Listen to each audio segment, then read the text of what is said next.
Alright, hello, and welcome back to Axis and Allies. This is going to be my, I think my fifth Axis game. My opponent is Striker P505, which I've actually gone against before. I'm pretty sure. He went for a fighter buy this turn. 3 infantry and artillery in a fighter. Took West Russia, lost 1 infantry, so an above average result here for him. And he took Ukraine, and he took the territory with 1 tank left. So I'm pretty happy with the Ukraine result. It's nice and simple to take back. Okay, so I'm going to go for probably just the standard 7-2 and 1 bomber. I don't like it when the UK can send his bomber over and harass Japan. So that's why I like this buy. Now, I can't hold Karelia this turn. So what I'm gonna do is J Brid 348 mentioned that if I've never considered it before, if you can't hold Karelia, it's probably worth putting 3 infantry and an AA gun down, because the idea is that the opponent will either commit too many units to take the territory, then you can wipe out whatever he puts down, or he puts too little and fails to take the territory, and he might lose planes.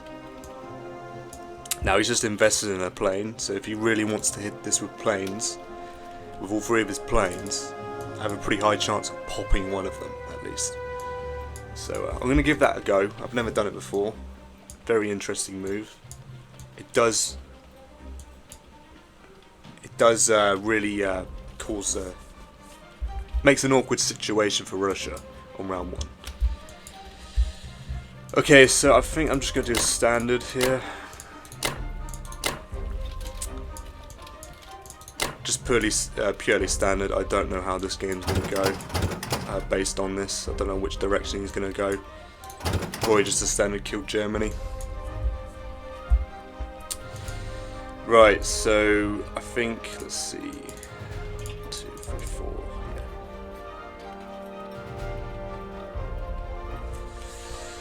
Yeah, I'm going to organise my moves here. Alright, so I think I'm happy with these moves here. Like I said, I don't know what stance he's going to do against Germany, so I'm just going to bog standard C-Zone 7 and take trans here. And I should be able to take this with 2 infantry, and I should be able to have no problems with that fight. Alright. Good luck to Germany here.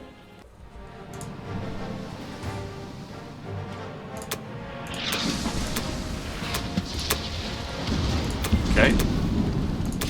I was getting a little bit concerned there. There's always a chance the destroyer pops that battleship. Feels really bad when that happens. Okay, it looks like I'm going to fail trans here.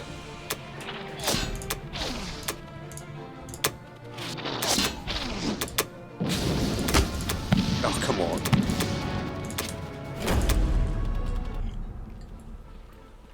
So since that failed, his fleet can move into the Med now, so it might just be a complete kill Germany game. Okay, that sucks.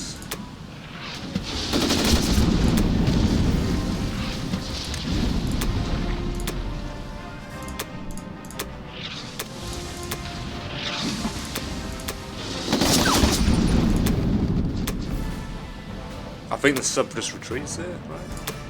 Yeah. That's annoying.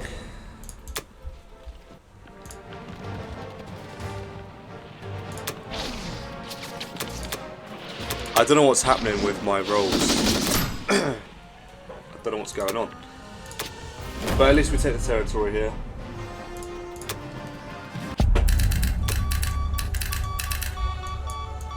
I did take a small break just to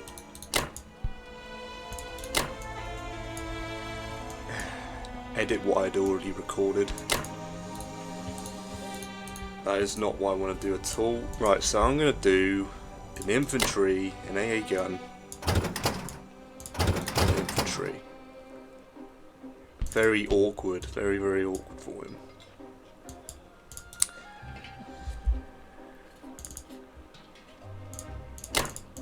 Okay, so I'm just going to organise my moves here. Alright, so I think I'm happy with these moves here. I'm actually gonna, since I don't need the planes to try and kick him off West Russia this turn because I can't stack Karelia, I'm actually gonna leave planes in France just to deny the UK to get some points here. If he wants to take Northwestern, fine. Not really concerned. I'm gonna leave the rest of my fighters in Finland, so all my planes are still on Season 7.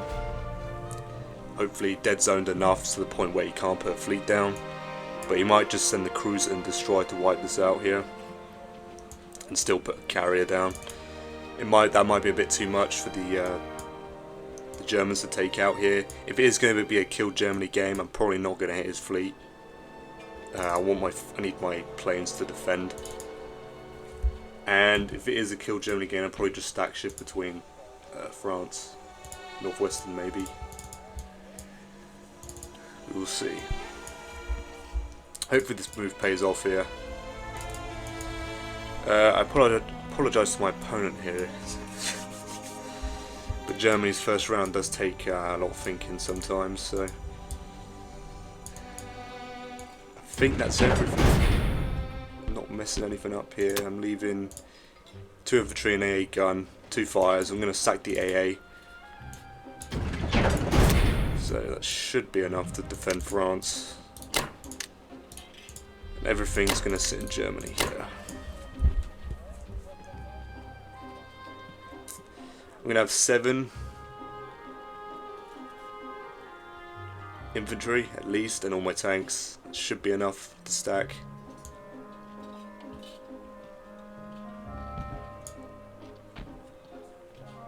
I swear Transjordan's like a 90%. Like, I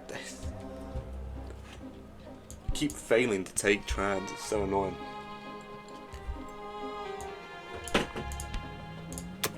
Alright, over to my opponent here. Okay, Japan round 1. So the UK bought an aircraft carrier, destroyer, and 3 infantry. 3 infantry for India, and the destroyer and aircraft carrier into Season 7. He attacked Season 7, lost no units. And then he attacked Season 37. He lost a carrier, sub, 2 fighters and 2 cruisers. And he killed 2 fighters and an aircraft carrier. So I'd say I'm pretty happy with this result here. This was definitely a positive for the Axis here. It does suck losing those 2 fighters though, that does hurt. So for Japan, I'm opting for 2 infantry, 2 transports and a fighter. I'm not really sure what buy I should go for. Hopefully me going for Pearl here, I have relative success. Hopefully that scares off the Americans here. Because obviously if I've got 4, if I'm relying on my 4 transports and the Americans are coming, that does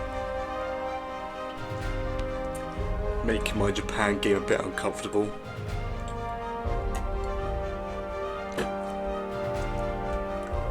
I'm going to get these 2 transports because I might have, despite losing these 2 fires, I might still have enough material to possibly take India.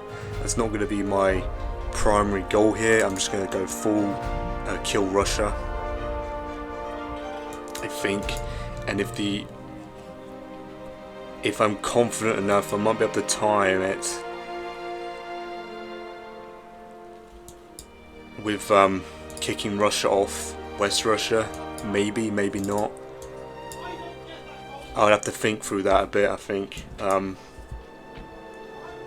yeah, I think I'm happy with this buy here.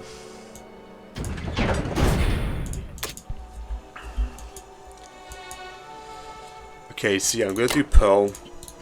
I was wondering if it would be a good idea to avoid it, but I kind of want to scare the Americans off. Hopefully, it does suck because I'm going to be losing at least one fighter, but that's why I've got this one to replace it. Now I'm going to send a tank and an infantry. I'm aware of the Russian counter-attack here. It's got 4 infantry, 1 fighter, but I think this is enough defense to handle that. And even if he does take it, I got plenty of infantry here to take it back. So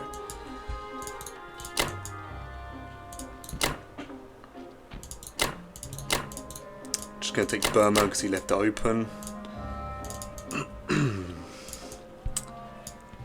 Take the guys from Philippines here. I'm aware that he's got an exposed transport here and here, but I'm not interested in committing the battleship for that. I've got to protect these transports from this bomber. But this bomber's quite awkward because it can attack Zone 60 and 62 and land in Soviet Far East or Buri if the Russians manage to take it. So yeah, I'm just going to play safe, protect my transports, I think. Okay, so the aircraft, so let's go in here. I've changed the game audio because apparently it's a bit too loud. I'm still trying to find the sweet spot, so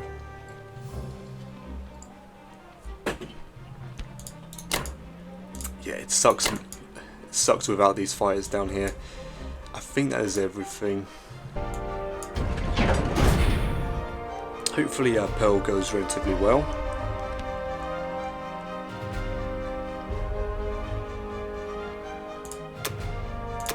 And of course, hopefully he doesn't get too many hitbacks on these land combats here.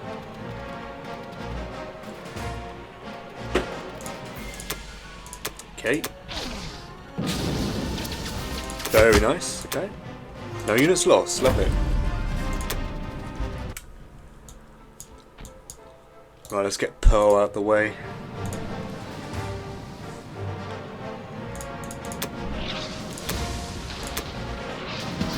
Ooh, okay. Strange kill order, very strange. Okay, yeah, I have to lose the fight here. Am I gonna have a fleet left? Surely not.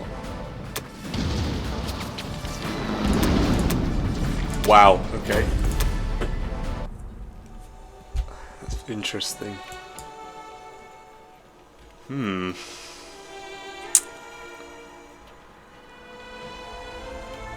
Just thinking, is it worth putting a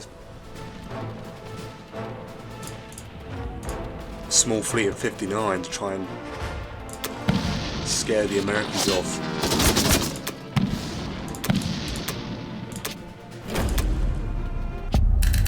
Very nice, very happy with that. That was a very successful round 1 for Japan here. Yeah, I'm not sure why. I don't normally mess that up. I normally make sure that the Russians can't take Kwangtung here. I'm probably going to have to let them take it now. I don't think 2 fighters are enough.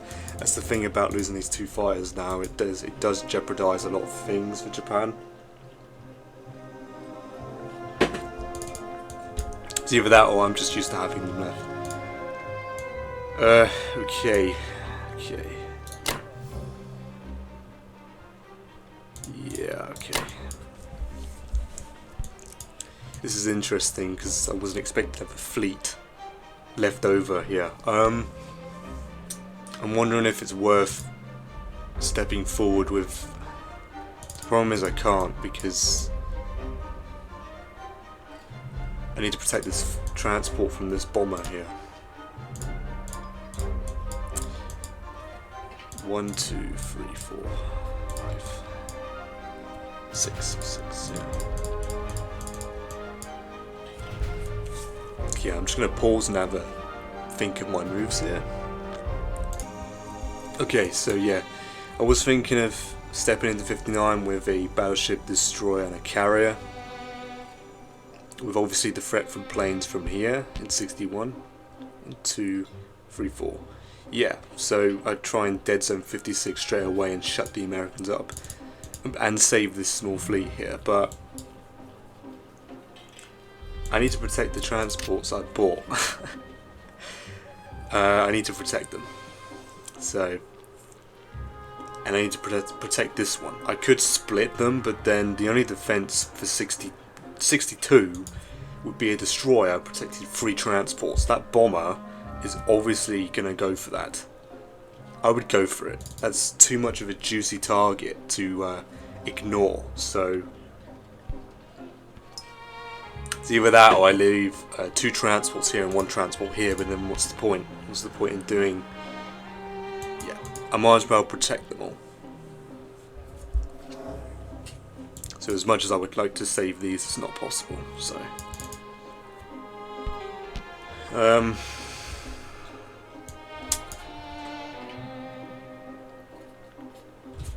yeah, I'm just going to move my bomber and my fighter here as well. This bomber is going to zone off these zones here for this transport. I'm aware the UK could pick these 2 guys up and go for East Indies. 1, 2, 3, 4, 5, 6. 2, 3, 4, 5. Yeah, so you could do 2 infantry on 2 infantry, but it's quite heavily in my favour, so I don't think I need to worry about that. And I'm going to have to leave Kwangtung open for the Russians here. Unless he takes it with the Americans, which you shouldn't really. You should leave it for the Russians. It's extra points the Russians need. Fighter. Yeah, that's fine.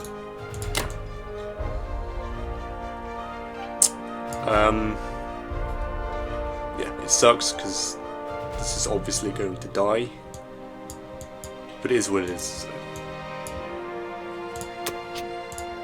Okay, that's the end of Japan round 1, and I'll be back with Germany round number 2. Germany round number 2. So the Americans, 1 battleship, 1 aircraft carrier, 1 destroyer, all into 56 here. Took Kwangtung, then he destroyed the sub and the cruiser. No units lost. That's to be expected. He's got a battleship here and these fighters, so interesting. He bought a battleship. That's unorthodox, definitely.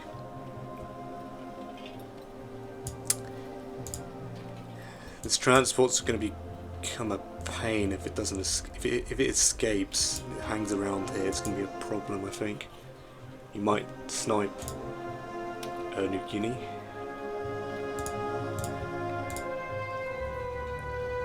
Okay. Yeah, I'm not sure about the battleship buy. He does have. Okay, so yeah, he's matched mine. Yeah, I thought I lost the battleship. No, I lost the carrier and 2 fighters. Yeah, okay. Okay. So the Russians bought 2 artillery, 7 infantry. They killed the transport. They killed Ukraine. No units lost, of course. Took out Belarusia. Lost 1 infantry. And he lost 2 infantry in Karelia. Okay, what did he send?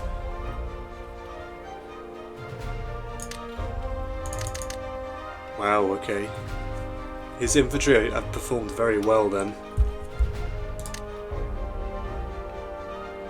Very well. He did put a lot of units across, I suppose. Okay. It's fine. I think I can still stack. Karelia this turn. This is a problem. I cannot believe he didn't lose any units there. What's stopping me from hitting Gibraltar with units?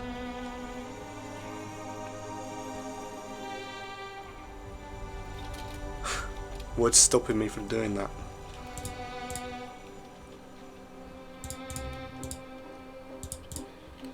I don't know. I'm thinking I'm gonna stay in France.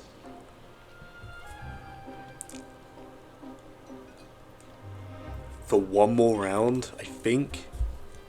So these planes might be available to hit this. So it might be worth sacking the transport to hit this.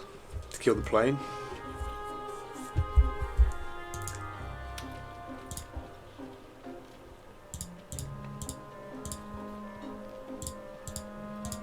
That's awkward as well, because he's gonna have a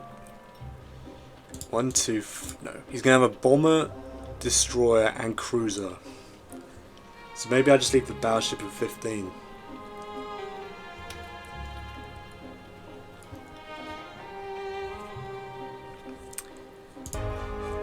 Alright, so I'm thinking of just a straight infantry blob buy.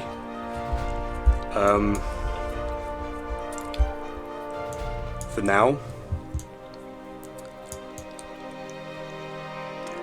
I don't see any other buy that's really effective. I'm not going to hit this. I'm going to use these two fighters here, pick up some, two dudes from Africa here. Try take out this exposed fighter. And I'm going to send 3 infantry and a tank and a bomber to try and wipe this out. Obviously the trade would be a little bit easier if I actually got hitbacks, but I didn't, so unfortunately I have to commit a tank for that. And I'm going to try and hold Karelia. If he gets 3 hitbacks, I still have a 90% chance to hold. Still, rather not lose 3 units, but if it must be, then I can still hold it. I've got to push forward against these Russians here, and hopefully I can punish them for overextending here and have some units left over, hopefully. I'm just going to leave the battleship at 15. It's got nowhere else to go really, it's trapped, so there's always the wacky option of putting that carrier down, which I don't know the merit of doing that. In the med, but it has happened.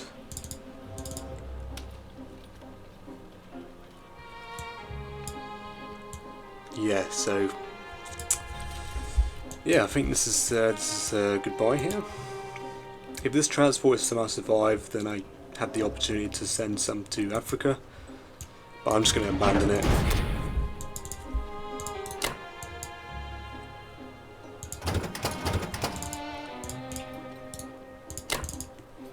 Yeah, I'm going to hold France for this turn.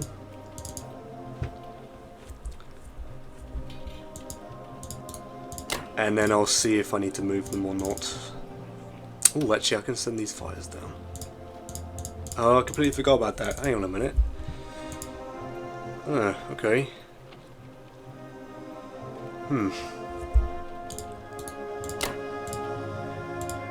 Well, obviously this is mandatory.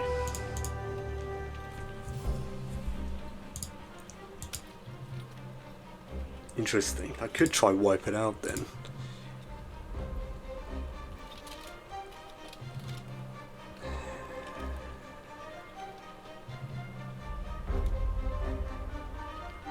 Do I send 3 infantry after this? With fighter support and send a tank after this infantry?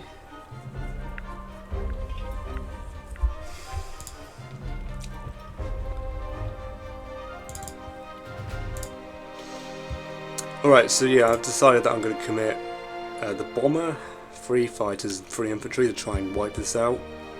There's always a chance he pops a plane in the first round, of course, but I'm going to have to take that risk. Because I want to try and kill this unit, so it kind of advances forward. So I have to put at least 1 infantry here. Or at least contest the territory.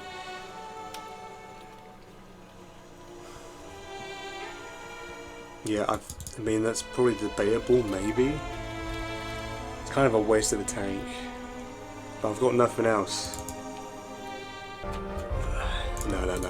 I just don't want any... I don't want to give him the opportunity to get an insane result, so let's just deal with that problem, I think. Alright, so can we pop this plane with no problems? Very nice.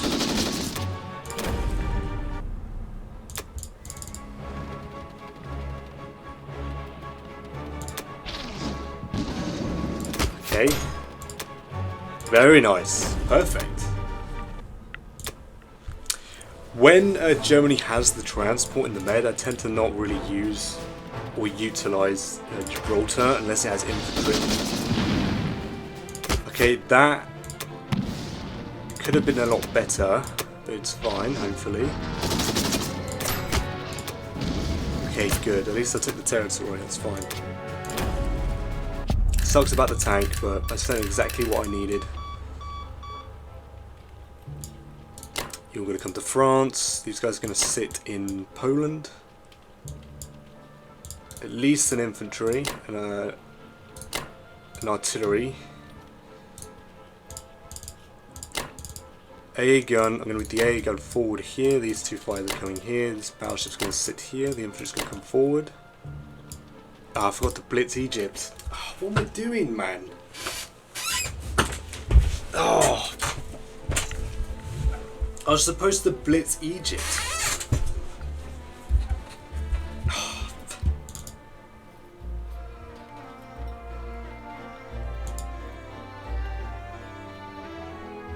Okay, that's a bit frustrating. I did want to blitz that, man. 39 production, amazing.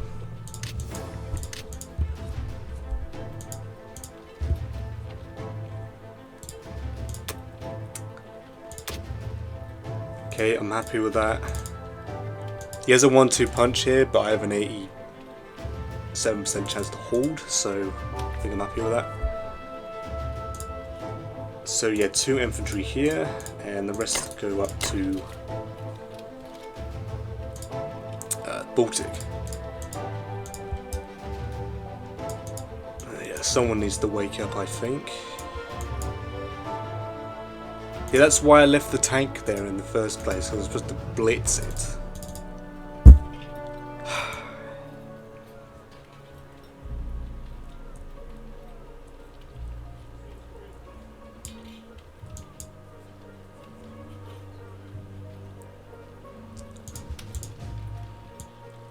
Whatever. We've got pressure on West Russia now, so it should be fine.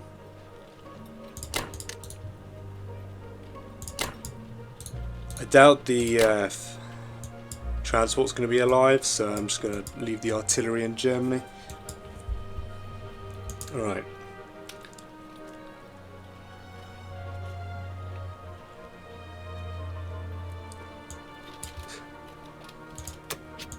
I might as well have retreated to Libya, Algeria, I mean. Alright, that's the end of Germany round 2, and I'll be back with Japan round number 2. Okay, Japan round 2. So the UK bought 2 fighters, a transport and artillery. 2 fighters and artillery to India, and a transport to Sea Zone 8. Took Northern Europe for free, and he took Burma, no units lost. Okay, so the UK is making Japan's time very awkward right now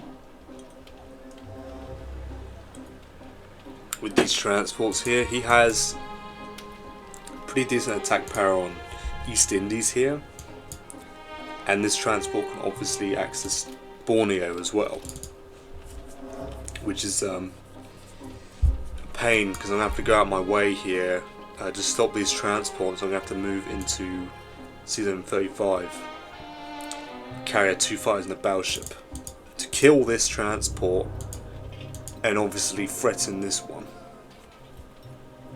because I don't want him taking these money islands here. I don't want the UK to get any value in this area anymore, so I'm gonna have to force myself to step in here. If he wants to hit it with the UK Air Force, he'll be taking out more fighters again, which it would suck to lose, but I mean, maybe it's worth it because then it gives America an easier time. But I kind of need to stop this, so I'm not gonna wait for him. Because he could take an infantry and artillery and a bomber to hit this, and then 2 infantry on this, and take both in the same turn, which I'm just not interested in allowing. I have some time because the Americans are preparing, so. Besides that, I'm thinking of 4 infantry and 1 artillery, a sub and a bomber. The sub and the bomber are to prepare for the Americans. Until I get more income, I can't really invest any more into China yet. Ideally, I want to get an IC running in Guangdong, maybe get some tanks into China. Okay, I forgot to unpause the recording here. So these are going to be my attack moves. I can't push forward here in mass because he has 4 infantry and 3 fighters. I'm not interested in losing my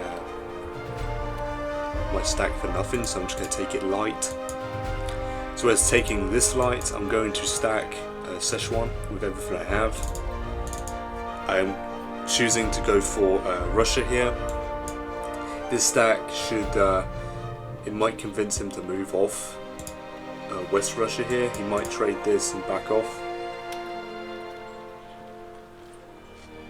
I don't think I have odds on West Russia. I think he can defend it relatively well. He's got plenty of UK Air Force in the area to sort that out, so. And I'm probably gonna have to let him take. I'm gonna have to let him go take one of these. I'm gonna leave this fighter on Borneo. So if he goes for Borneo, it's only 2 infantry, or an infantry and a fighter. But if he goes for East Indies, he can get 1, 2, 3. Yeah, you can get 2 infantry and a bomber, which he might go for. So, unfortunately, I have to let him do what he wants here.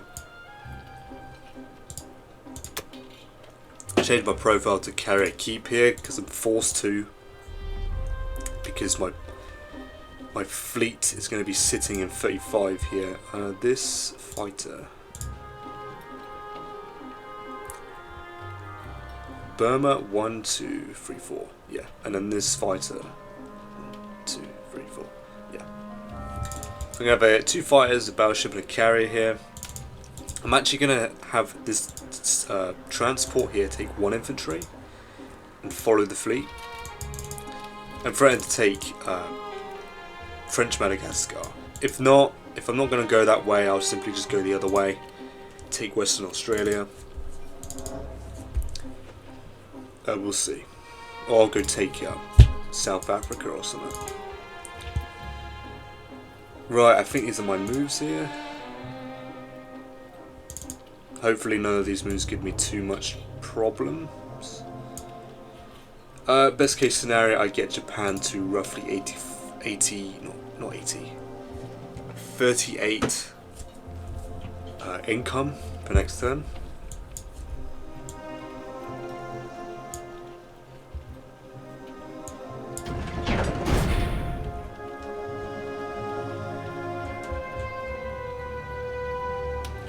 Okay, seems good.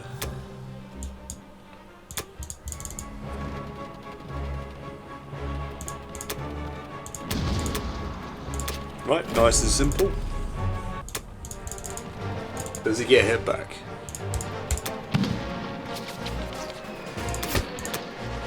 No, he does. Why did I even send the planes?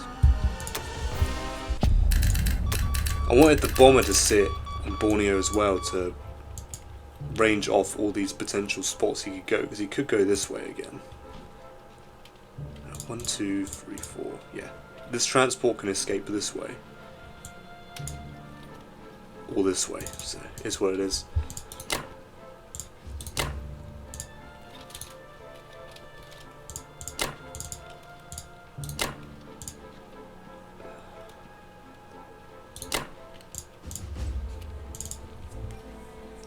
Right, this transport one.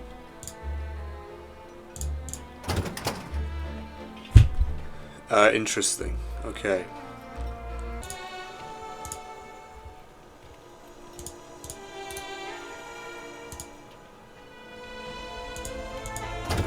Okay, what was that about? Okay.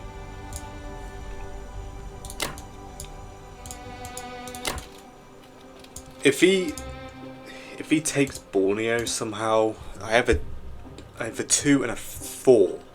He has 2 1s. 1, 2, 3, 4, 5, 6. Yeah, the bomber cannot get involved. Nor the fighters, so he should not be able to take Borneo here. Everyone's going to Szechuan here.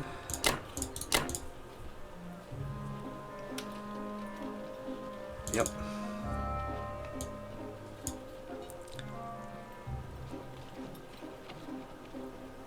So I want to take the 4 infantry, drop them off into Yunnan,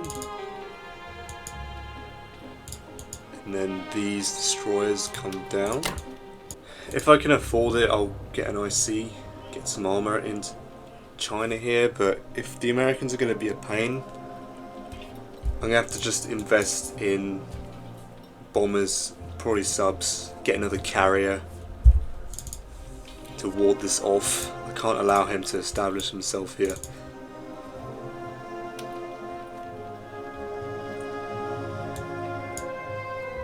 And the UK is just going to continue to be a nuisance here. I don't really want him hitting Zone 35, hopefully it's scary enough. But he could do some damage, that's for sure.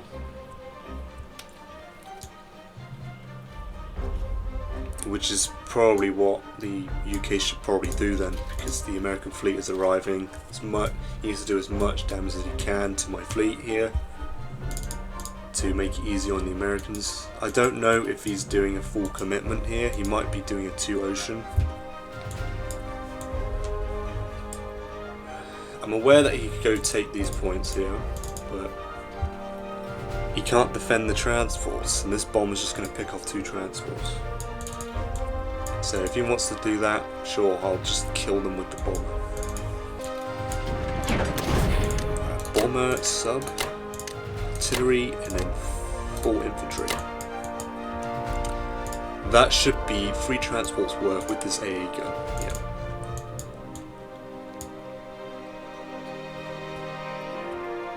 Okay. Very nice. If he's going to cause problems with this transport, I might cause problems with this one. So, alright. Okay, well, there's a bit of a lead, but he's still got America and the Russians that have their go. So that's the end of Japan round 2, and I'll be back with Germany round number 3. Okay, Germany round number 3. So the Americans bought 2 more transports, an artillery, a fighter, and aircraft carrier, and they were all deployed in 56 and Western United States. The US killed the transport in 14, and then he took Iwo Jima, losing 1 infantry. And then he stacked his navy in 59. Yes, so so the US has done some interesting moves, that's for sure. This I don't think I'm really concerned about. I don't think so. I think Japan can handle it on its own, to be perfectly honest. I mean, unless the let's see, 1, 2, 3. These fighters can get there. That's if the UK doesn't hit them, doesn't hit this fleet. I'm aware that he could take Philippines here, and he is threatening, in quotes,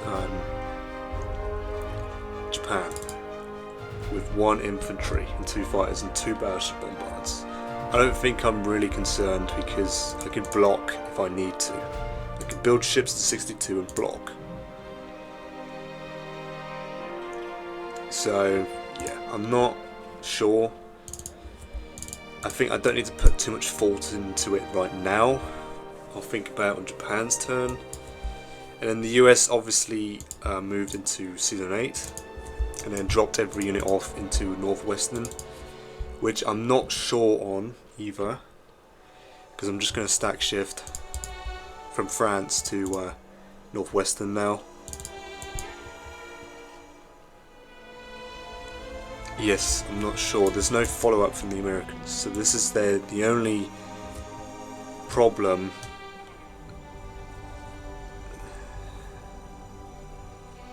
It's not even a problem. This is the only thing that the Americans are going to do on Europe, unless he invests into 11 next turn. So yeah, I'm not sure. And then Russia, two artillery, 7 infantry, pretty healthy buy for him. And he took Ukraine and lost an infantry, so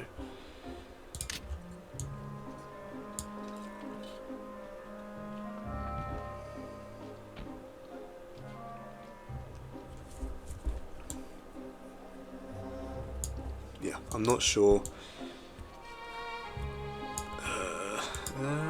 Let's see, 1, 2, 3, 4. I could get a transport this turn.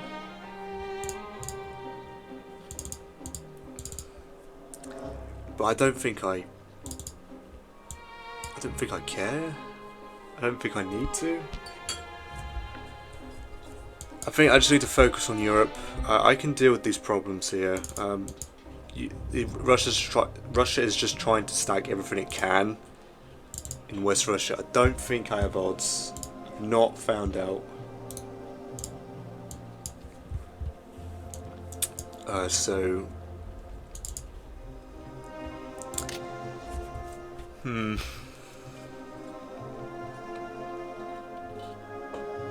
UK has 2 transports, so he's going to be able to most likely take France. I might let him take France this turn, so he ignores the Norway. If I try stack France, he's just going to move his entire fleet up to 3, and obviously I don't have odds. Okay, so I'm thinking of 9 infantry and 3 artillery. 2 artillery is going to go into Karelia. Now I say Japan's turn is kind of simple, but it literally does depend if the UK succeeds in doing enough damage to CZ-35 and also succeeds Borneo with just his transport. So if he kills this fighter and then kills these 2 fighters, that's a lot. That's a lot of fighters. Japan's going to be reduced to 1, which is not ideal. 1 fighter, 2 bombers. So yeah, I don't think I need to get anything too expensive. I think I just need bodies. I'm going to stack shift. I assume the UK is going to invest in another transport next turn. I could invest in like a bomber again or a fighter to try and put pressure on his navy. I don't think I'm going to waste my time. The US isn't really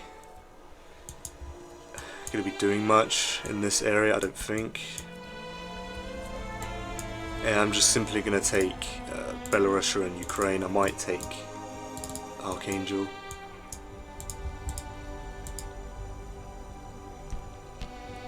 And Japan will try and take these 3.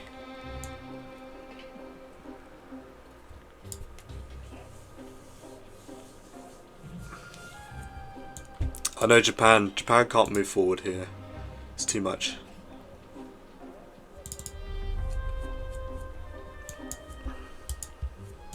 Okay, I think that's my buy. I might get a transport next round. I'm just going to leave it to sit in 15. If he wants to attack it, I'm going to retreat here, so the UK is going to take this. If he really wants to, he can hit this with 3 Russian fighters, which will be very debatable, of course. Alright, so these are my moves here. I'm going to basically stack shift into Northern Europe here. And hopefully I don't take too much damage, so I can send these guys to the east here. And yeah, hopefully the combats go well here.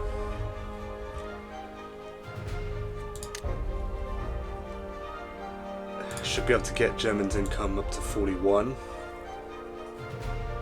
So that'll be nice.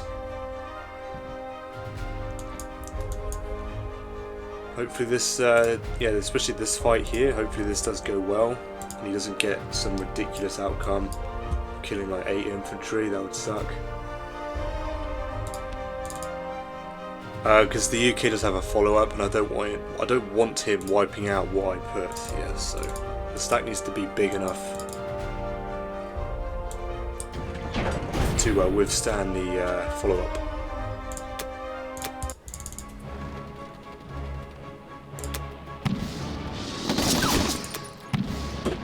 Okay.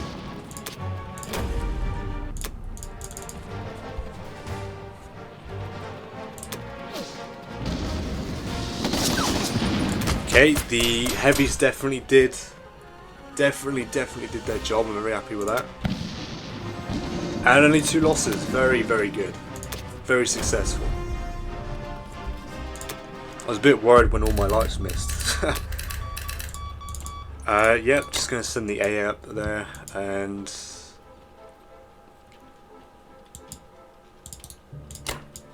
going to retreat here.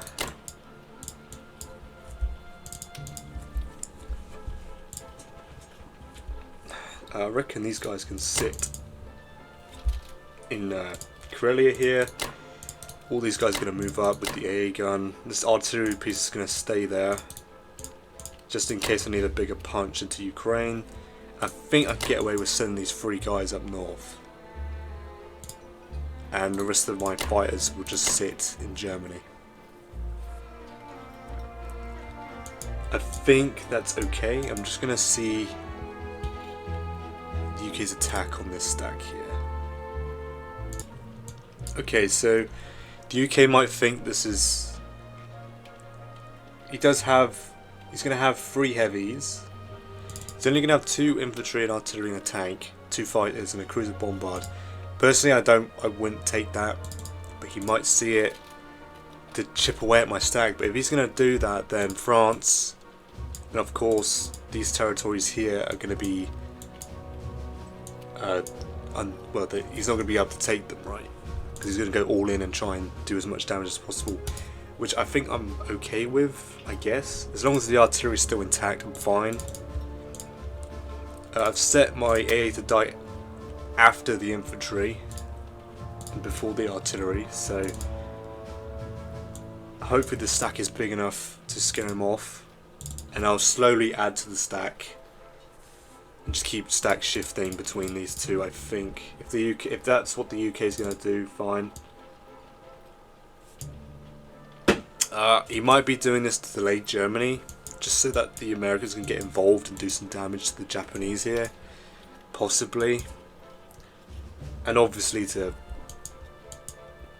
stop Germany from rolling over Russia here. So I think that's everything here. I can't put planes there, so.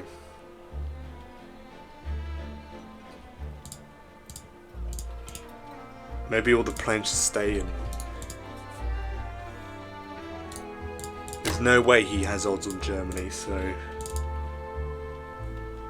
I might try to scare the Russians off here, we'll see.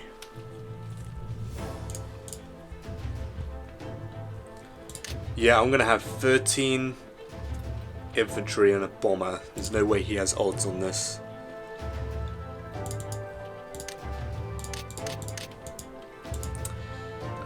2, 3, 4, 5. The bomber can't land. Okay. Alright, I think I'm happy with this. Yeah, we got to 41 income, very nice.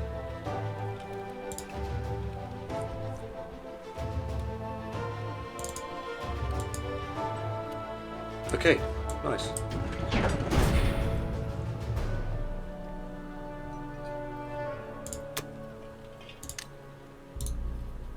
Now I want 2 artillery down south with 9 infantry.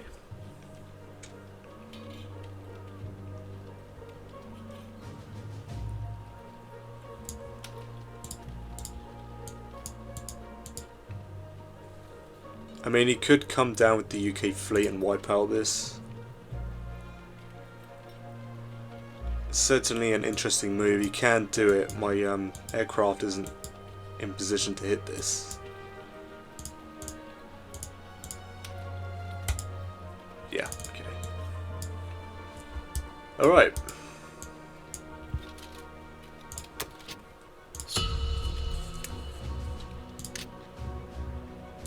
Right, so that is the end of Germany round 3, and I'll be back with Japan round number 3. Right, Japan round number 3. So UK bought 2 artilleries, 4 infantry and 1 fighter. Fighter, artillery and infantry to India, and then an artillery and 3 infantry to the United Kingdom. Combat, he took Libya with tank blitz. He took France for 3. He took East Indies, lost an infantry. And he took Burma back, no units lost. Okay. So I think it's pretty clear that I have to take this back. I might have to sack transports for it though, because of this fleet here. I need to decide what I'm going to do with this. Yeah, that definitely causes a lot of problems. It's insane how much hassle the UK has caused to Japan this game.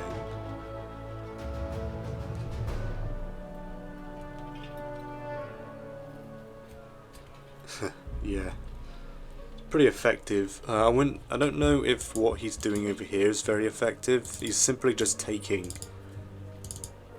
and obviously the US is still here. They still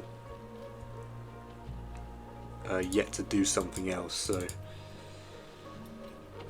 the Germans are simply just going to destroy this stack shift, I think.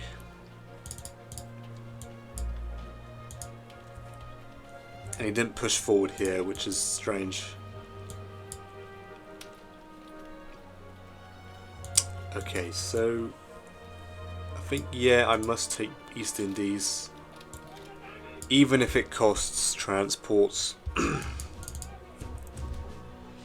If it comes down to me having to lose transports, I might...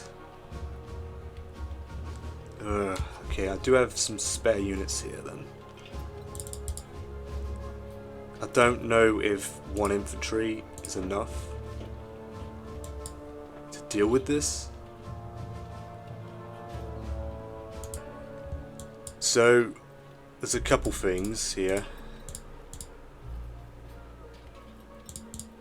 There's a lot of different things going on here. So if I fail to take Burma, the US has 3 fighters and a bomber on this position to attack.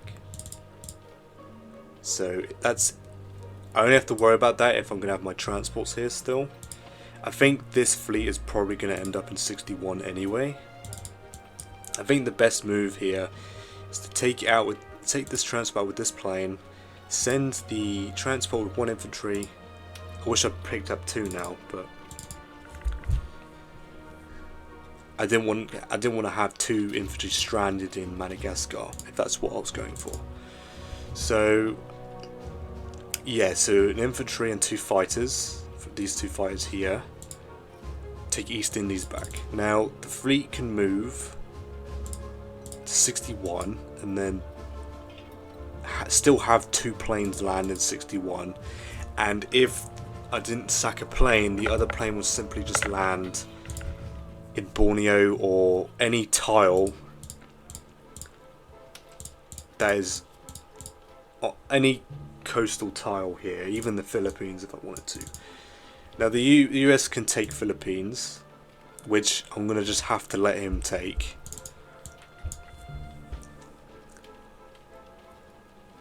So, yeah, if my transports are here, then he has 3 fighters and a bomber.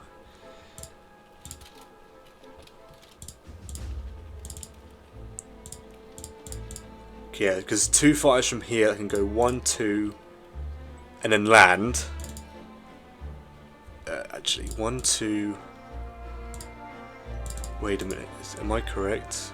1, 2, 3, 4. 1, 2. Yes, because if this carrier moves here or here. Yes, so the excess plane will just land in 52. Is that correct? No, it has to be 59. So this carrier has to move towards 59 for the. Okay, so yeah, he has 3 fighters and a bomber on 61. Okay, now he has an infantry, 2 fighters, and 2 battleship bombards. I don't think he can even take Japan. I don't think I'm gonna mess that up. The question is am I gonna buy fleet and step forward into 60?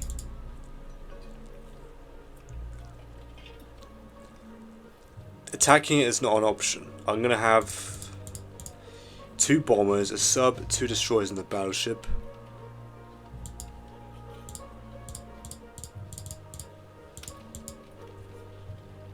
Two bombers. If I buy a carrier, I can get an extra fighter in the combat. Yeah, so a sub, 2 bombers, battleship, 2 destroyers. I do not think that is enough to deal with that. There's 2 battleships there.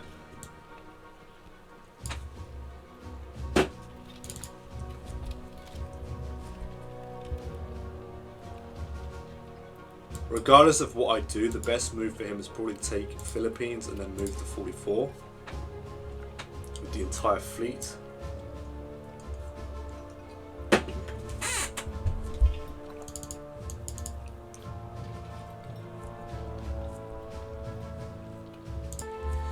Okay, so I mean, I've never seen this before, but maybe what the UK is doing is just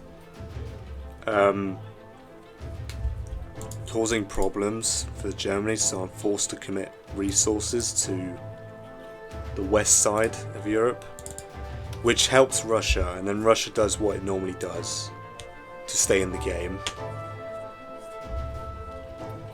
So while Russia and the UK are keeping Germany busy for as long as they can, I think eventually Germany can get the upper hand on its own. But I think what's going on here is the UK is literally delaying the Germans from killing Russia and then harassing the hell out of Japan, while the US goes full kill mode, pretty much, except this, on Japan. I think I'm going to have to settle for a destroyer, a carrier, and an industry. Not ideal for Japan, definitely not. Considering I'm wanting to go all in on Russia, I can't do it. I've got to deal with so many problems. I can't step up to the Americans here, so I'm going to have to block him. Hide my fleet in 62. I don't think 61 is safe.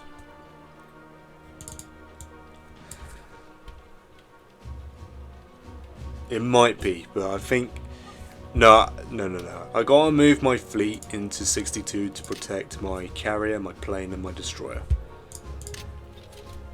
Then what I'm going to do with this fleet here is move to 47.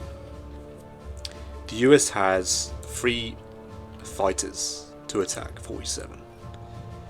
And the UK only has 1 bomber, so that is the safest spot. 37 there's too much attack. The UK could hit it and then the US could try to finish it off. So the safest spot is 47, and it also allows me to get to sea zone 60 if he doesn't block me.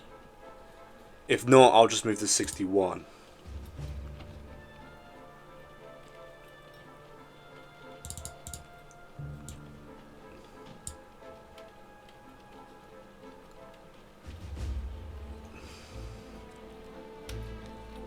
I don't remember our last game, but it seems like this guy knows what he's doing. This is just annoying for Germany. I can deal with it. I can stack shift. It slows Germany down a little bit, but I think, yes, eventually I'll be able to get the upper hand against Russia. But when the US is fully investing in the sea like this, Japan cannot do what it needs to do to assist Germany, because then I also have to invest in the Navy. Since he's already in my face,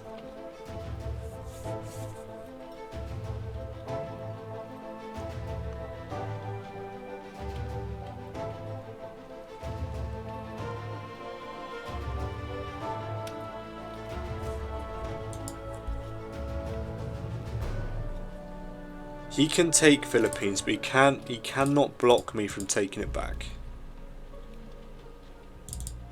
Not yet, anyway, because I'm going to have all my transports hide in 62. I'm not taking any men off the island. I can't. I don't know the odds. I haven't calculated that yet, but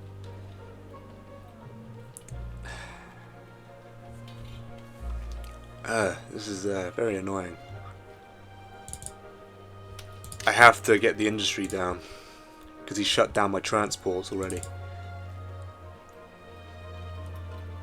I'm sacking one, so I need his infantry to miss. It has to miss, otherwise it causes more problems for me. That's another fighter down the drain, which Japan cannot afford right now. The benefit of going here as well, it also stops the UK. I mean, it doesn't stop. If the UK wants to put a carrier, if the UK wants to put a carrier down and a battleship, he can.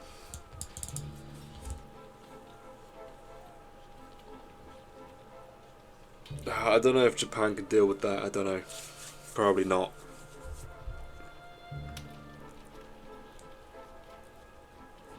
It looks like, I mean, the game could very well turn into a kill Japan first, which I wasn't expecting.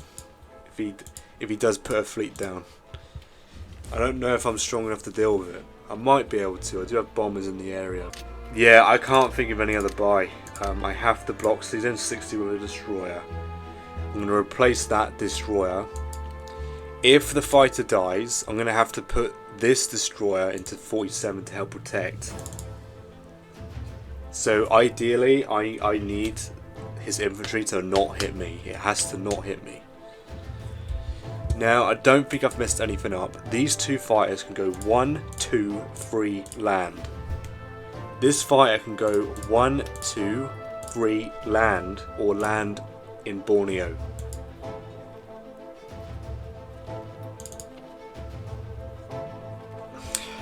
Okay. I have to take Burma this turn.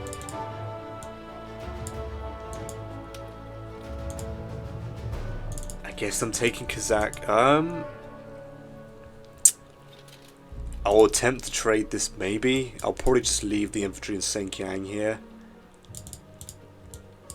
I'm not getting any more units into China, so me trading isn't really gonna be very. There's gonna be no reinforcements this round, so.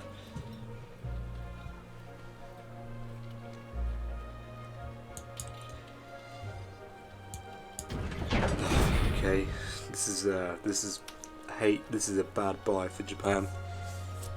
But I gotta do it. I gotta invest in some ships.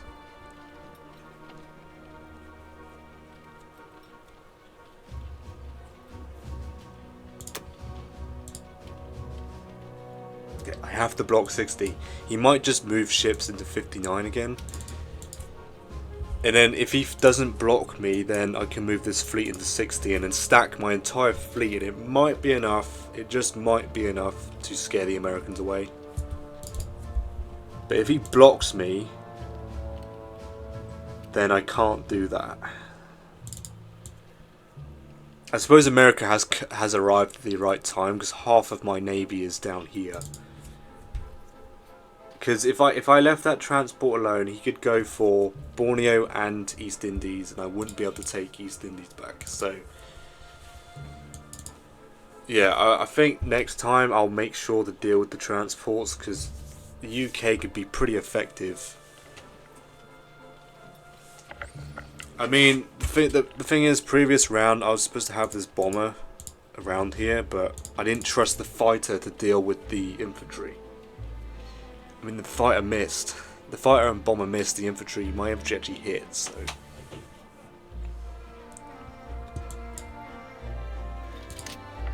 Anyway, I think I've wasted enough of my opponent's time. He is waiting, but he's put me in a super awkward situation, so. Okay, gotta deal with that. Gotta deal with this. Gotta deal with that. I must kill this. I must take it, in fact. I have to take it. So I can spare this bomber. This fighter, I think, needs to land in Japan.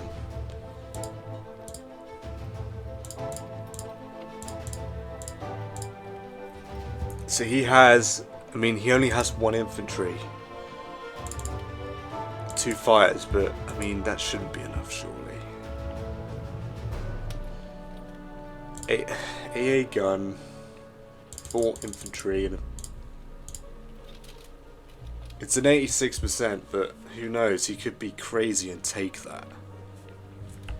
I think I ideally want 1 fighter in Japan here.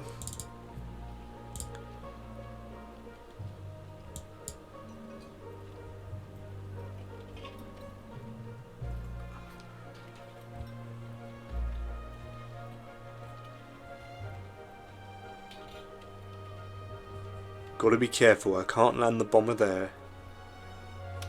1, 2, 3, 4.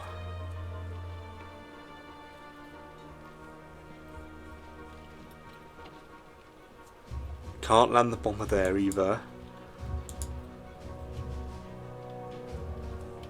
1, 2, yeah, if I take the territory it can land there. Dude, this bomber is so exposed. There's no way safe for it. I lie, actually. I do have these infantry here, that's fine. I think I can get away with trying to take this then.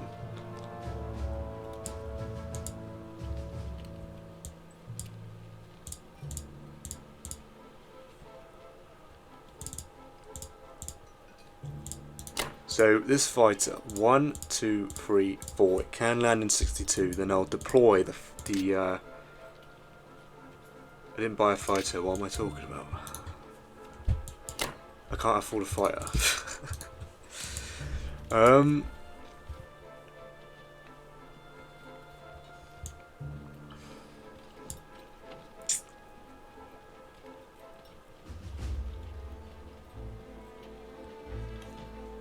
Okay. I'm starting to get the feeling that this guy gave me a tough game last time I went up against him.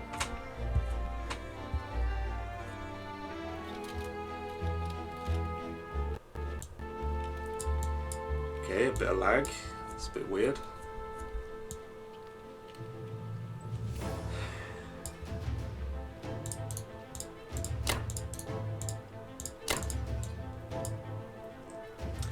One, two. I'm not buying a fighter. Okay, so he's gonna have 1, 2, 3. 1, 2, 3, 4. So you have 2 fighters on 62. I'm going to have a carrier, destroyer, battleship, at least. With no fighter to protect? Oh man, really?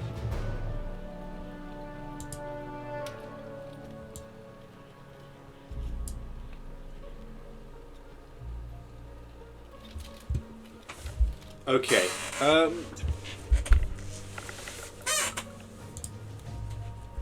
interesting.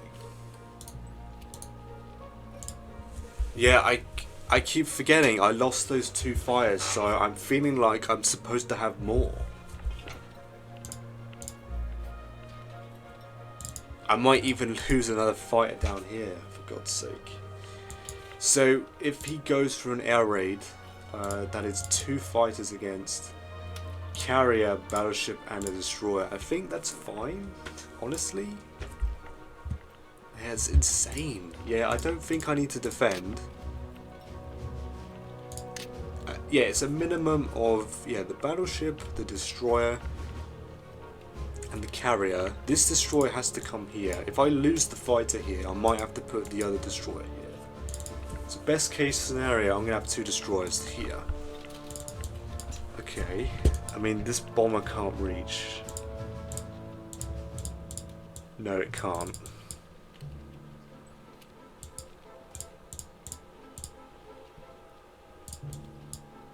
Yeah, it can't.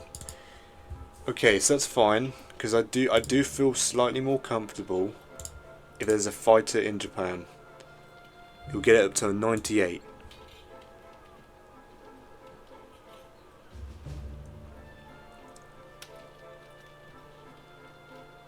I don't think it's worth the risk, honestly.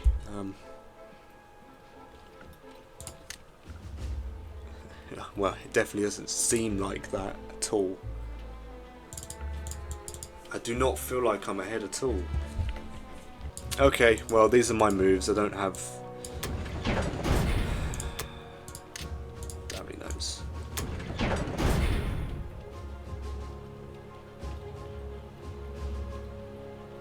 What are you talking about?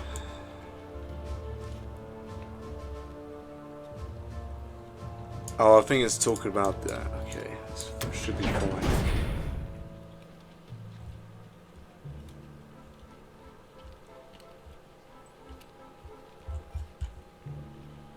Okay, well, this is a win. Yes, okay. Alright, good luck to Japan. Please, I do not want to lose a fighter here.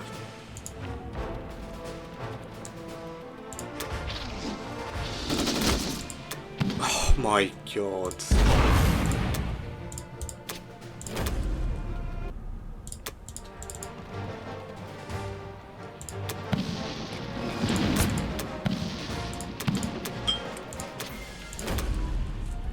Two for 2 so far for him. So you're gonna get hit back on every single combat. Let's see. Okay, we take. Was that Evenki? Yeah. Okay. Can I get lucky and take Kazakh here?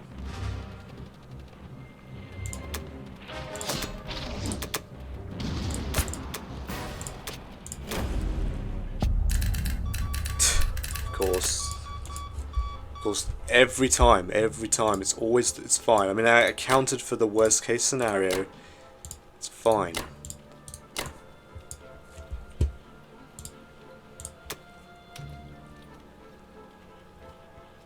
I think the carriers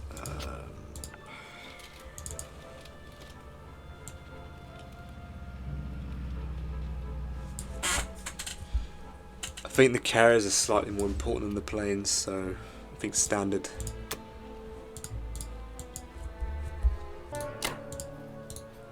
Unfortunately, I'm gonna have to.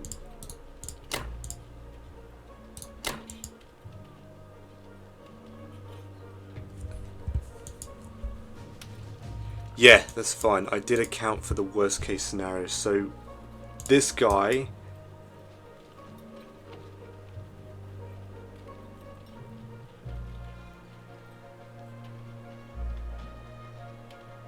Wait, no, it's fine, isn't it? 1, 2, 3. Technically can land. So it's 1. That's this fighter here. Oh, the American bomber. Ooh.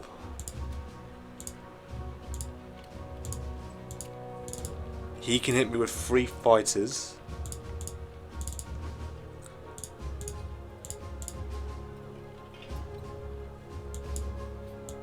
I don't know, can he? 1, 2, 3. No, surely it's only 2 fighters.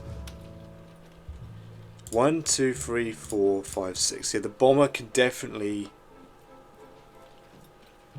hit this target.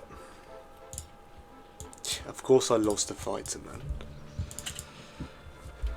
It's like I've lost enough fighters already. This fighter's gonna land in Japan. Do I even need it there? Because I've got a bomber there now. I don't know. I don't think I need it there.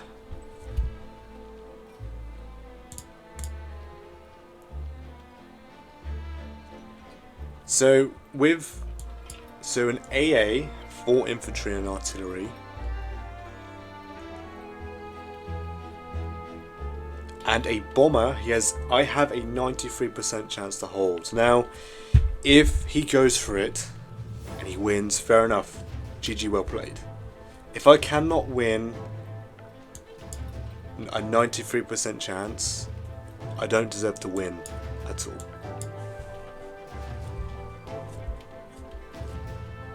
Clearly, otherwise I would have won the battle. So this fire is actually free, so it might just sit on the carrier.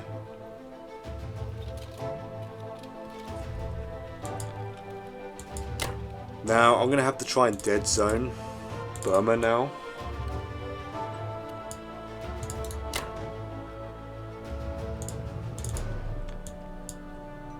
1, 2. Okay, so I still have I still have a lot of firepower on Burma, so I don't think he's going to push out. And I still have 3 infantry and artillery, and of course 2 bombers and all my fighters.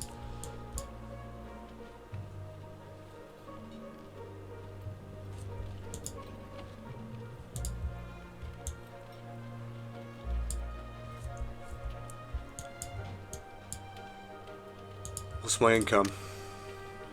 Okay, well, if I can maintain an income around that, I think I can keep this up with America here. Because he's fully investing in Navy, right? And I have to split. That's the thing with Japan, you have to split between Navy and land. Ideally land units, but I don't want to lose the game, so...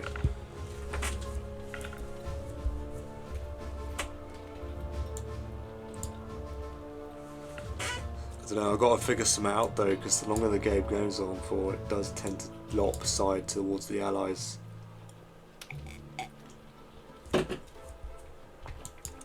So this destroyer right here,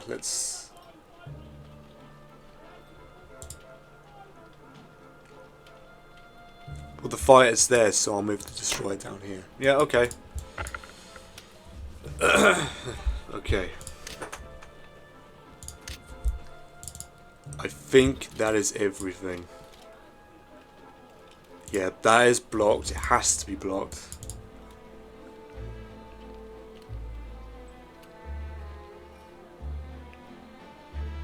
And if he wants to hit this with 2 fighters, fair enough.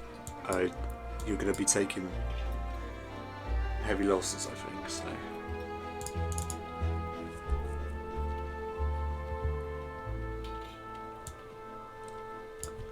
Okay.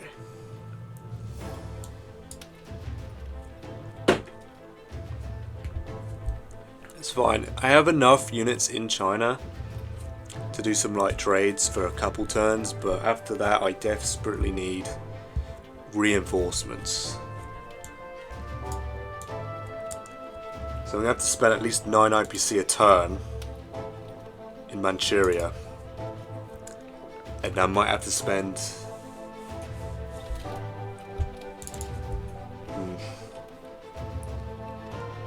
It would have been ideal not losing all those fighters, that's for sure. So I could just buy a carrier and then stick 2 planes on it, and that's the most efficient buy I could do, but I've already lost 3 or 4 already.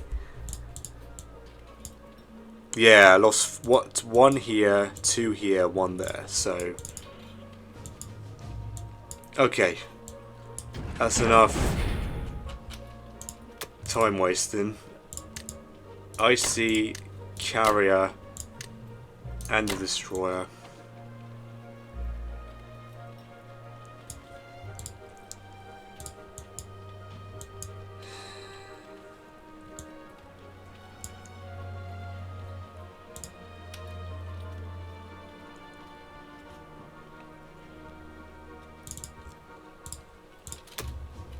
Gotta do it. I gotta sack it, man. I think I have to. I can't lose any more fighters. I can't.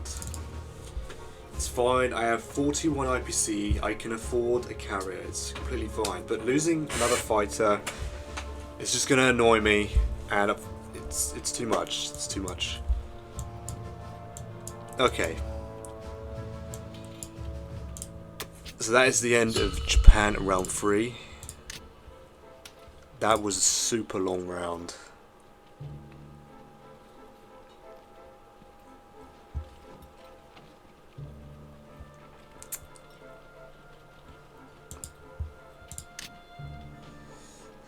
Now this guy, I mean, this guy could take his time, it's fine. I took like half an hour to just take my turn, so.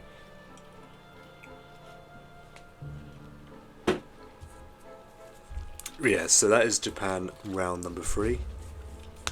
I'll be back with Germany round number 4. Okay, Germany round number 4. So America bought a fighter, 2 destroyers and a bomber, and they all deployed into 56 and Western United States. Combat, he killed the transport, then he attacked Zone 60 with 1 destroyer and probably planes. Yep. But he lost the destroyer in the process, which I'm happy with.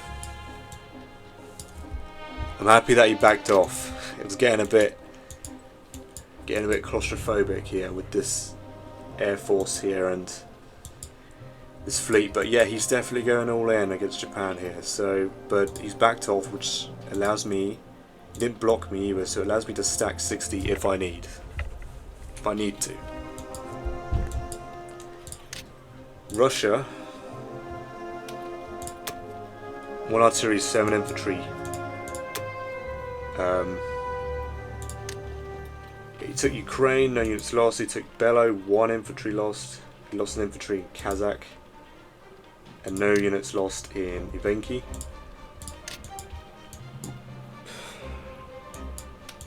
He's given up West Russia here. I didn't know if I had odds or not, but I assume the Air Force did scare him a bit.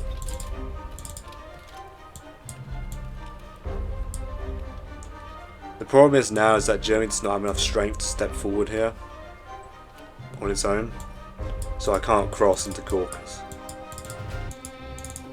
Okay, well, I think this is my buy here.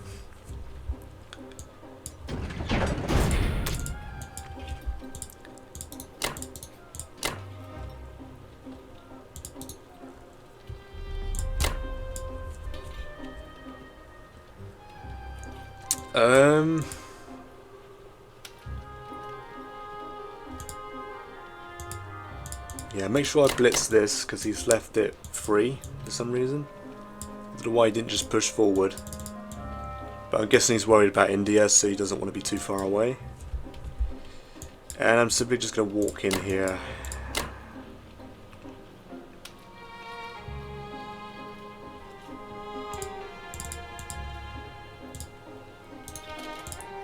Huh, okay. Okay, well, the tanks don't need to be here this turn. Some do, but not all of them. So maybe 2 tanks. Artillery and infantry.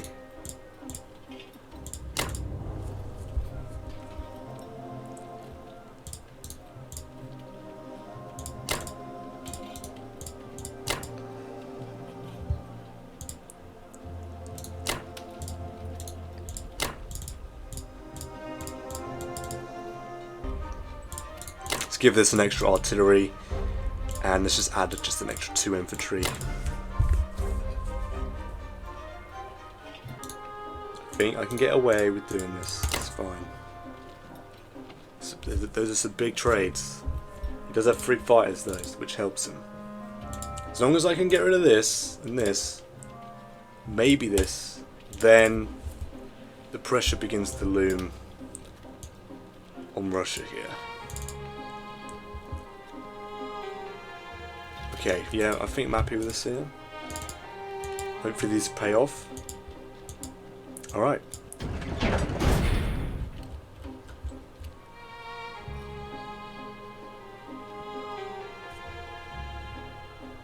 Good luck to Germany. It definitely needs it.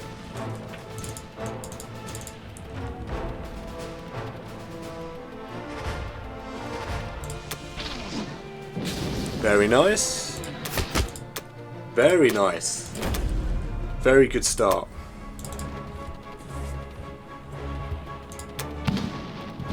Wow, the tank's performing. Okay, got him back. Not too bad. Right, hopefully the UK doesn't get too many hitbacks here. Oh, look at that. Didn't even need the fires. What was that? 1 hit back, that is awesome. That is awesome.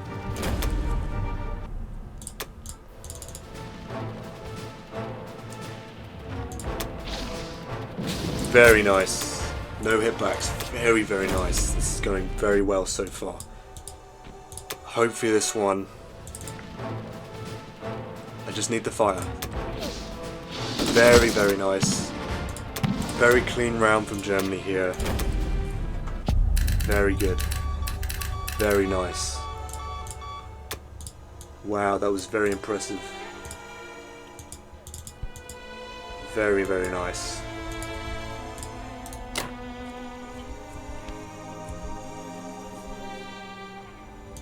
I think I can afford to send every unit forward then. Yeah. Very, very nice. That is, I'm very happy with that round.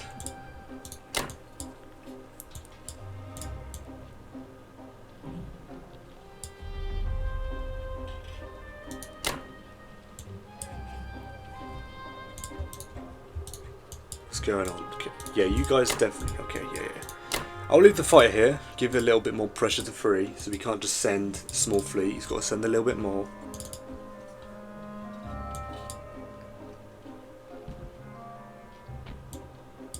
Very impressed. Now, should I shift to a Caucasus stack?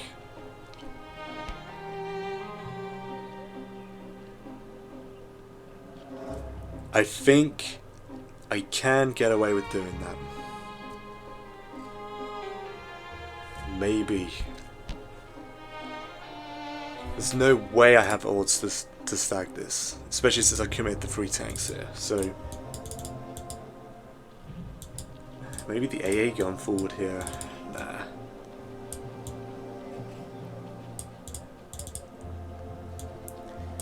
Okay, so if all goes well, this will die. Russia can't hit it. This will die, so that'll be 1, 2, 3, 4 trades Russia's got to do.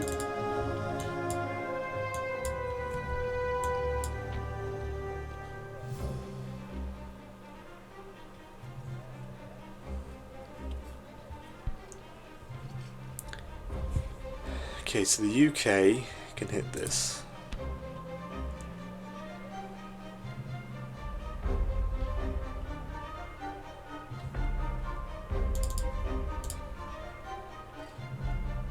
I mean, he's safe to do so. He can move into 5.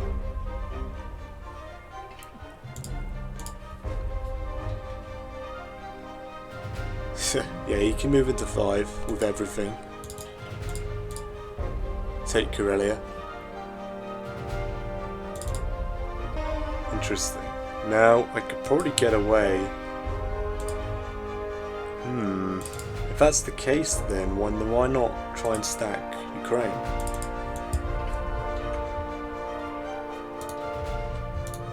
Why not try and stack Ukraine?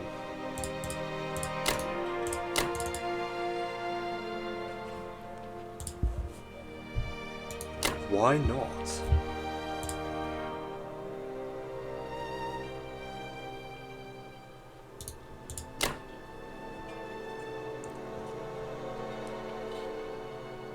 Yeah, why not? Why not try and stack Ukraine?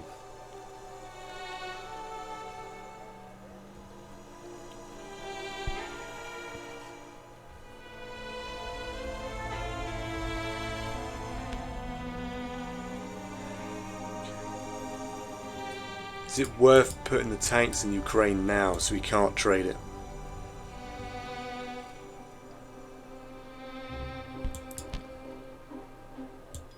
The only downside is I'm exposing these, but I think that's fine because then that will keep France. I'll be keeping France. Okay, so what I'm thinking is that I'm going to try and stack Ukraine here right now. Because if Russia goes for it, it's a 50-50 battle. Well, I have a 50% chance to win, he's only got a 45, but it's a 50-50 battle.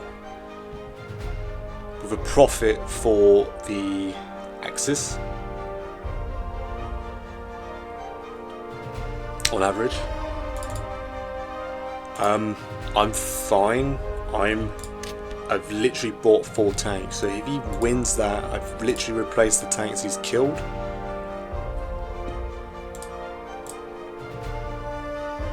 Like, if he wants to conquer the territory, he has a 45% chance.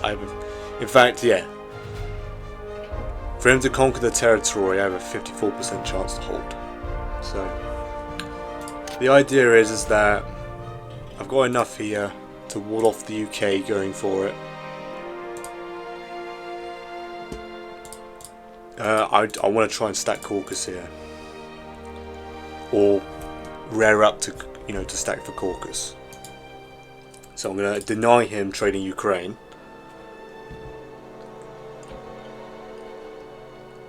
Or at least try to here. I'm aware that he could go up here now and take these. It's fine. I think I'm comfortable to do this because the US is not involved. It's only UK with light harassment at the moment. And this was very successful. This was a very successful engagement here. So, and plus I'm gaining more units. So even if he invests in a 3rd transport, he's got to stay. He's got to stay in this vicinity, right? He can't. I've got a bomber, 5 fighters. Even the bomber, like, he might be able to split his forces up to perfection, deny me from attacking his new transport and his fleet, but he has to think about that, not me. Yes, I think I'm happy with these moves here. Ideally, I wish I didn't commit so many tanks here because I wasn't thinking. I didn't have the initial thought of stacking here, but I thought, why not? It's a profit. It's a bow profit for the Axis. He's risking his planes,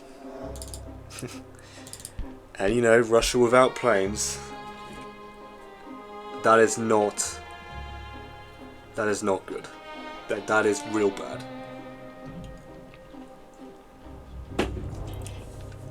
Those planes are very integral for the defense as well. So he's only got 4 heavies to his name right now. He'll be risking the tank as well. So it's up to him if he wants to go for it. the odds are in my favour. He should be taking pretty big losses. He could try a strafe. I don't know. I think it's advantage me still.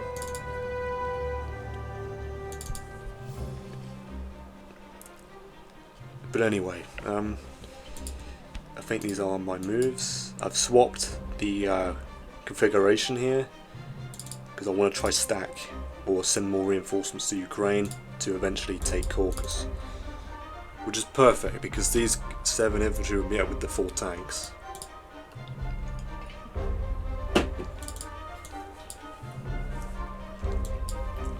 I've got to put the pressure on Russia here. Japan's not sweating, but I want to take control of the game.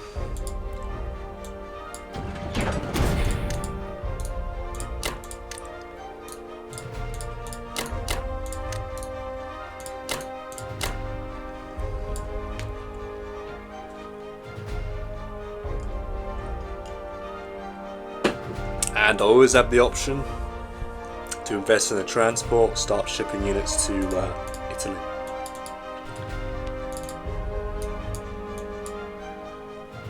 Alright, I'm pretty happy with that round. That was a very, very successful round for Germany.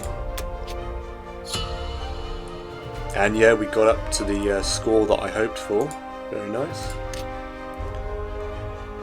And Germany's growing. Alright, so that's the end of Germany round 4. I'll be back with Japan round number 4. Okay. Japan round number 4. UK bought 8 infantry, a fighter, transport and artillery. 2 infantry and a fighter to India. Transport to Sweden 7. And an artillery, 6 infantry in the United Kingdom.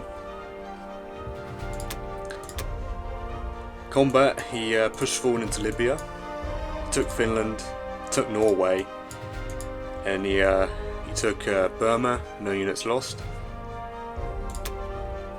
And he moved his navy to season 3, where I can't do anything to it. It's safe from my planes, so that's fine. I did notice he left the transport in 7, but I'm assuming the American units are going to go here. And it's very unlikely I'm going to take that battle with 1 bomber. So, right, so for Japan, I'm thinking of 3 infantry for Manchuria, destroyer for season 60, fighter and industry.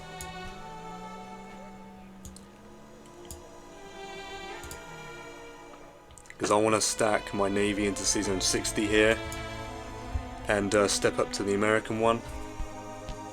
Now he does have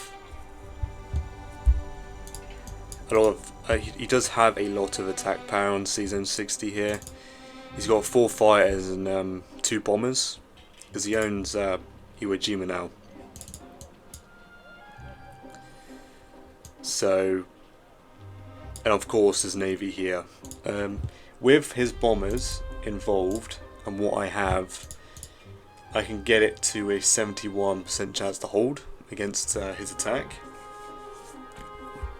But if I take Iwo Jima back, it reduces his chance to well, I have a 98% chance to hold, so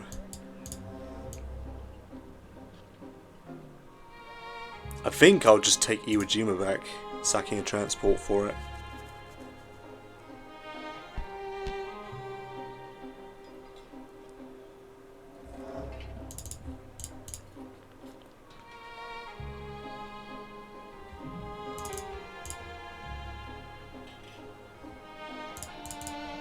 I mean, if I leave it as it is and he goes for it, it's a massive profit for the Axis.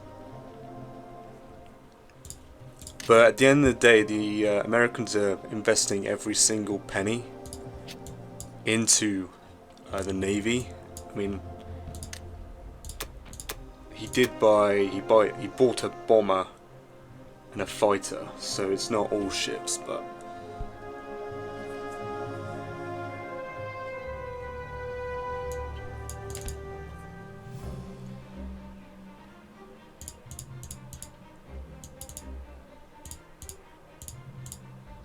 wait, I think he has 5 fighters then? Because one of the fighters can land. Alright, so if I should probably take it then. Yeah. He has 5 fighters. He's got this fighter. 1, 2, 3, 4. It will land on the carrier. This one, 1, 2, 3, 4. And then one of these ones will go 1, 2, 3, land. So yeah, he has 5 fighters and 2 bombers, which will get him up to, if I don't take Iwo Jima here, it will go to a straight coin flip battle.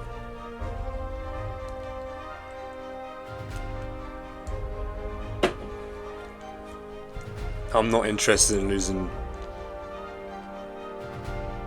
It's still a profit for the Axis on average, but that's everything Japan has in the ocean. So yeah, I think I will take Iwo Jima here.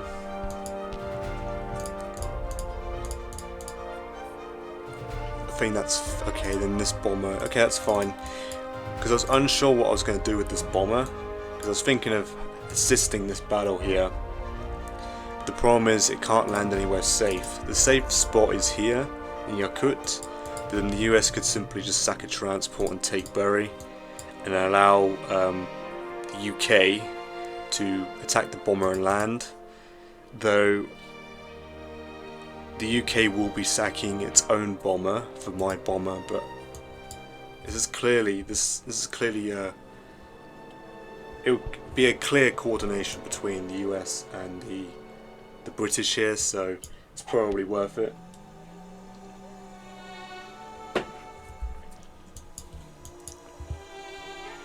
Okay, so yeah.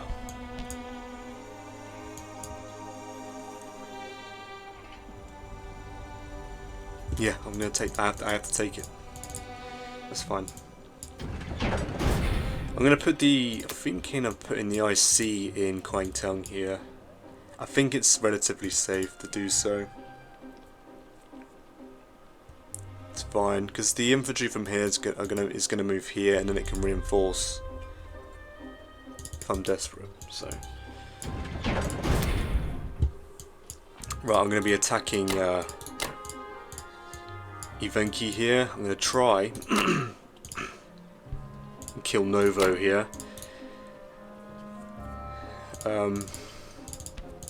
It's either that or I just simply try and take out. Yeah, I think this is slightly better. Yeah, okay, and then I'll try and take Burma back. I was going to include a fighter, but Japan's only got 3 fighters to its name, and I need every single one in 60, so.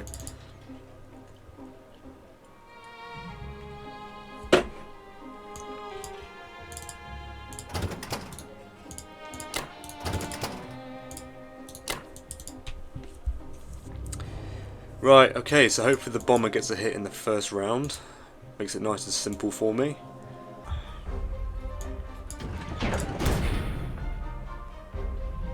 Alright, good luck to Japan.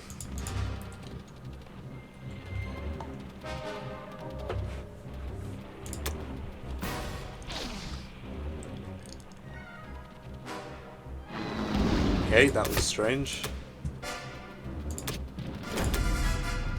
Well, at least we got the territory.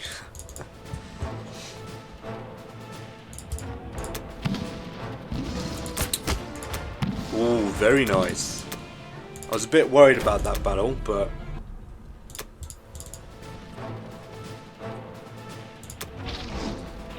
okay, this is a little. Wow. Okay, that sucks. Can I at least kill the artillery? Nice, okay. Still got the territory, very nice.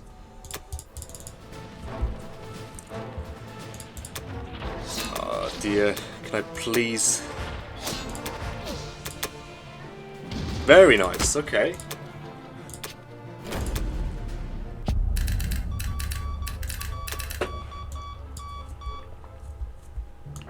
Wow, it's so thin in China right now.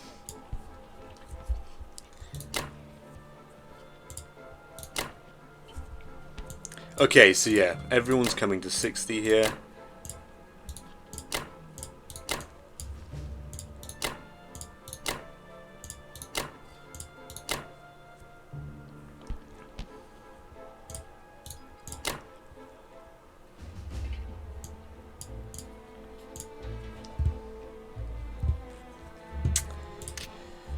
Okay, so I should have 2 carriers.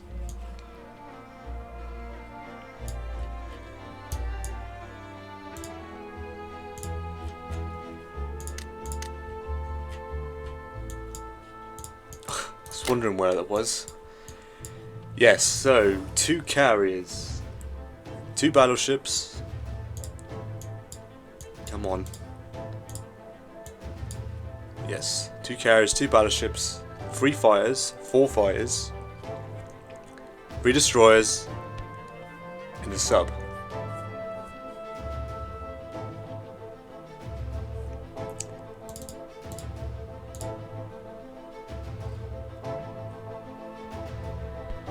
So yeah.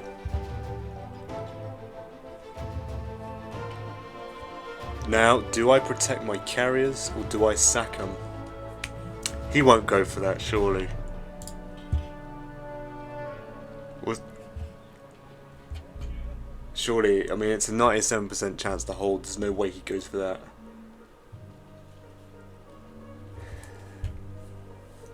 I think in this case, I do carry a keep because I'm not desperate to hold.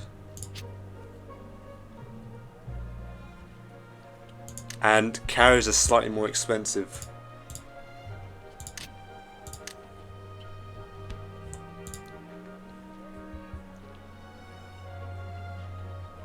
And I think what I'll try and do is get another fighter. I might have to swap to a fighter a turn, maybe. Carry and a fighter a turn, maybe, if I can afford to do that. And then 5 infantry. And then just slowly build my fighter and aircraft carriers up. I think that should be fine.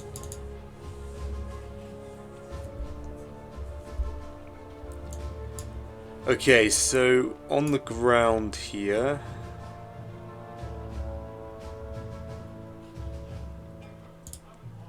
I think I've got to try and prioritize killing Burma, so I'll move the artillery back down.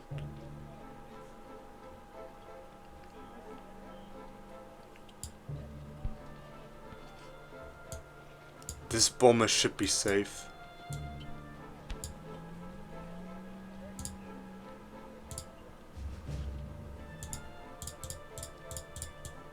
Yep. Well, I'm gonna have infantry there. If the UK really wants to attack this bomber, he's gonna have to go through 3 infantry. And if he takes Bury, then he can land it there. So it's up to him if he wants to take that chance. Besides that, that should be everything.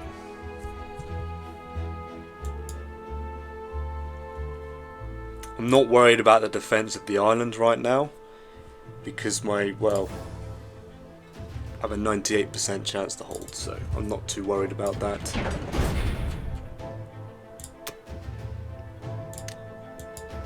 Right, fighter, destroyer, 3 infantry, and then an industry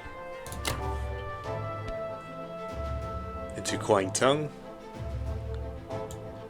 If this situation was more dire, I'd put it in Kangsu here.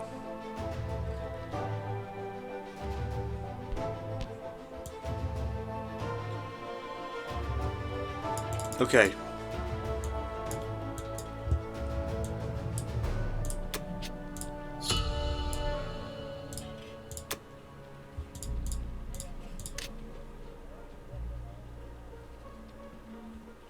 Okay. Well, the Axis are in the lead still, so that's a bonus. Right, that is the end of Japan round number 4, and I'll be back with Germany round 5. Germany, round 5. Right, so the Americans bought 2 artillery, 5 infantry, 1 transport, 1 destroyer. Deployed a destroyer into Sea Zone 56, transport into Sea Zone 11, artillery infantry into Western, and the rest into Eastern. He killed the destroyer, the transport I mean. He took Iwo Jima, no units lost of course, and then he killed the artillery in Kazakh.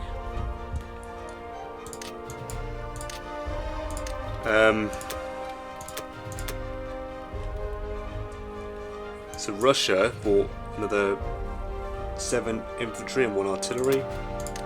Took Archangel back, no units lost. And only lost 1 infantry in West Russia and killed 3 infantry. So a pretty successful round for the Allies here.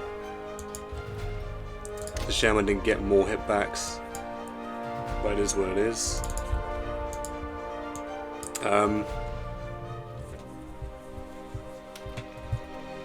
So his attack power is building. He's actually getting equal now. It's my turn, so my strength is going to increase a bit, but I feel like I'm slowly losing control. I don't even think I had control to begin with, considering how I haven't been able to do what I wanted to do with Japan for the past 5 rounds at all. I haven't even been able to even attempt to take these territories here. It's been completely bogged down by the UK and the Americans here. It's a little frustrating because there's no support from Japan, and now I'm pretty much going to be bogged down onto Sea Zone 60, I think, the way this is going. And I think the US is just happy to keep Japan's attention here. I mean, if the UK gets any ideas about putting something down here like a small fleet or a transport, I've got 2 bombers, 4 fighters on this position still. So that should keep that in check, hopefully, and protect these territories.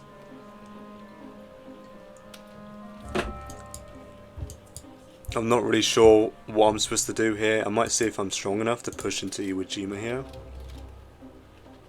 and block Sea Zone 58, but I don't know.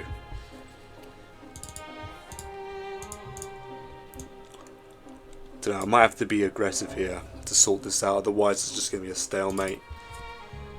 And the US is going to make me waste money on ships when I really want to build land units. And of course, the US is happy to do this and also send the occasional reinforcements to Europe here.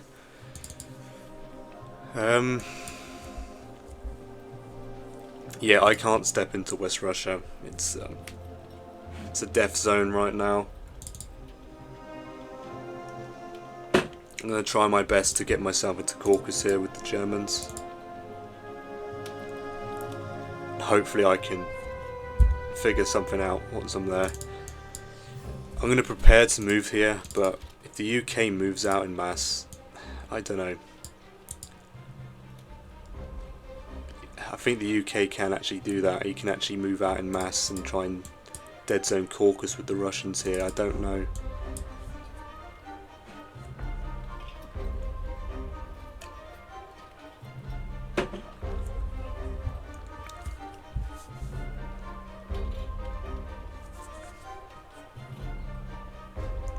Yeah, I don't know.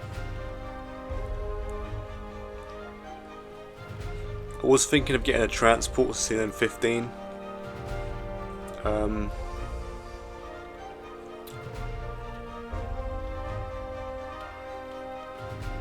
Because there's only a bomber on it right now. Now I don't expect it to survive very long after that. The reason for me thinking of getting a transport is just to get 2 extra infantry to stack Caucasus. Maybe I have to do that. If not, this will be my buy. Because I have one turn to do what I want with Germany, and then the Americans are back.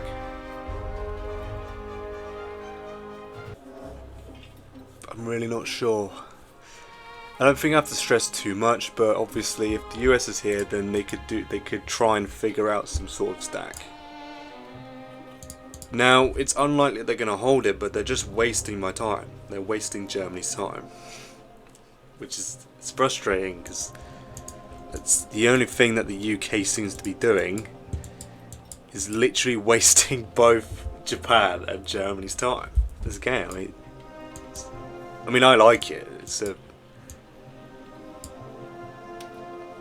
The UK's just harassing. I mean, the UK's not doing it anymore, but for the first 4 turns, you had those transports, you know, fanning around in the Indian Ocean, and then caused a bit of havoc. And of course, him hitting 37 in round 1 and wiping out 2 of my fighters. I've lost a total of 4 fighters to Japan so far. And I can't say it was because I was careless, because it wasn't. I can't really stop him hitting this. I can't really stop him from picking off a fighter because he got a hit in Borneo or something like that. Okay, well, I'm going to try this. Yeah, I think I'll buy transport just to get an extra 2 infantry. Well, an extra 2 units. I'll get a infantry and a tank, and then all my tanks and every single infantry that's available, and try and attempt to sack it.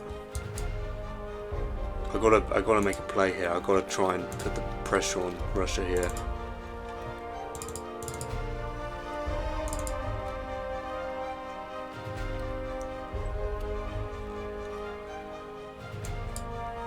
Okay.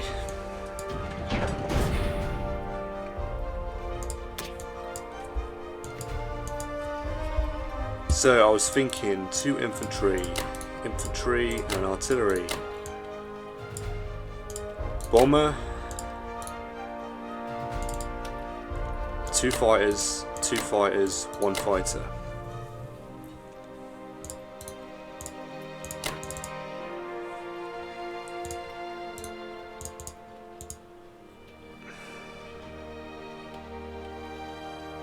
I've got to be careful because I've got to see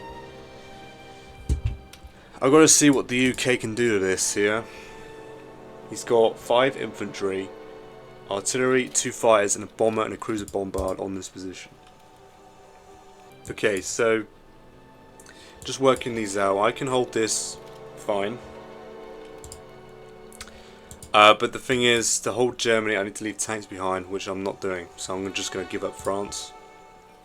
I've got to move the armour forward. I've got to move everything forward here. So I'm going to give up France. Which means that he can go here safely, because the majority of my air force is here now.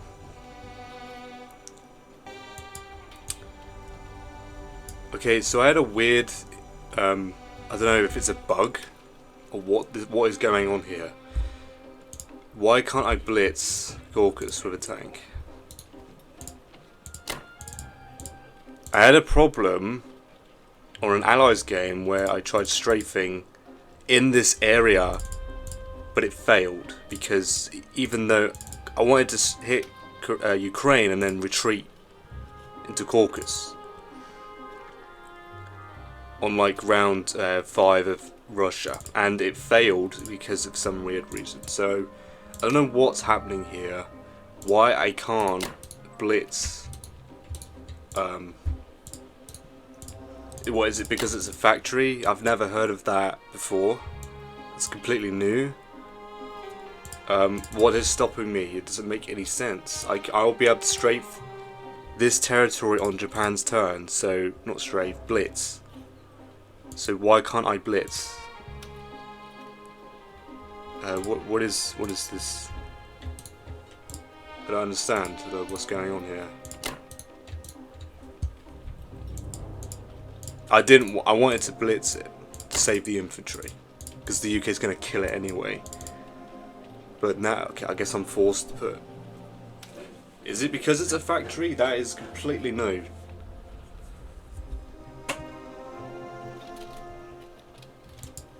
Like, because I'm going to blitz Vlogda or Novo on Japan's turn. So what, if I put a factory down, what, I can't blitz it anymore? Is that what I'm understanding? I don't know.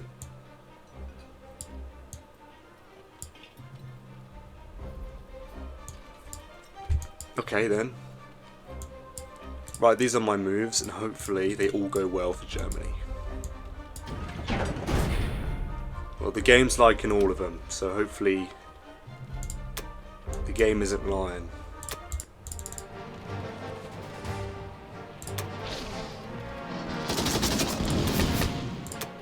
Oh, okay, very nice. That's a good start.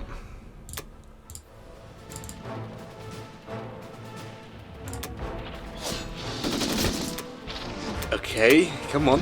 Very, very nice. Okay, he does get a hit back. It's fine. To the territory. Right, this is probably the most important fight. One hit.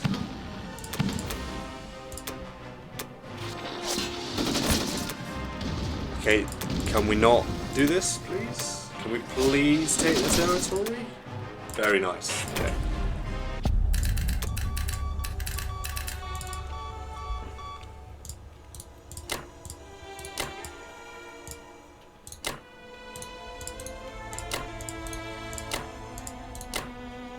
Yeah, I can't do it all as Germany. I can't hold this, hold this, hold this. I could, but then I'm risking Germany, which I don't want to do. I don't want to risk Germany.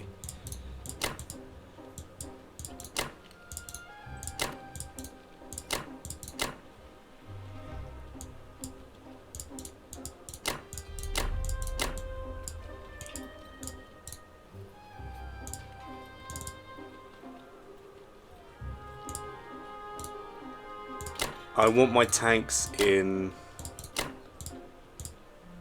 Belarus here, I think.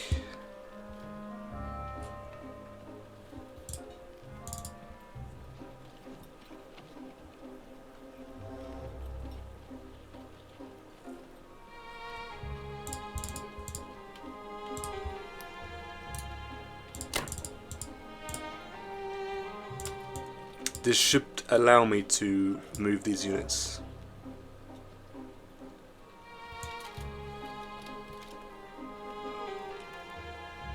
Now, do I go up or down?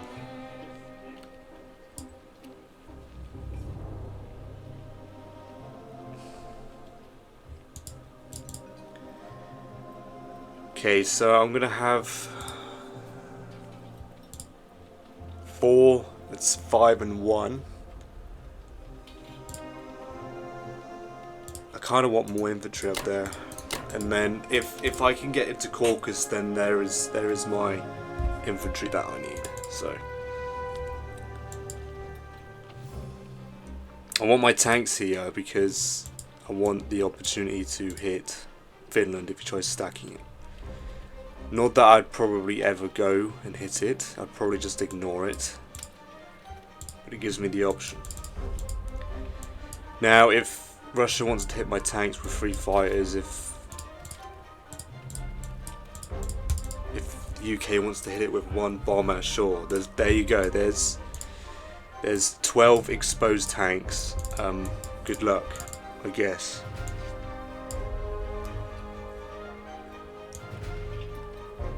Maybe there's some wacky move. Hit it with 3 fighters, hope for 3 hits, then buy only artillery. Try dead zone it with the UK. I don't know. But the AA gun must stay here.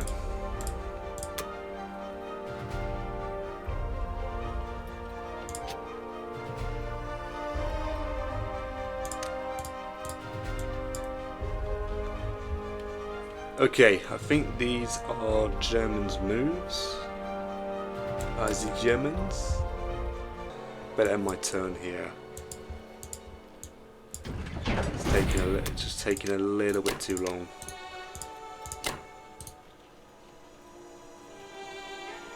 Oh yeah, I completely forgot. I'm building tanks.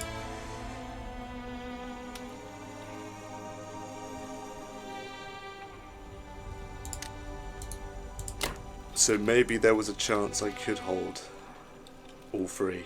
Whatever. It's too late now.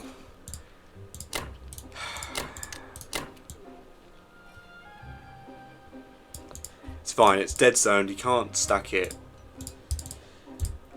I'm gonna probably invest in only infantry.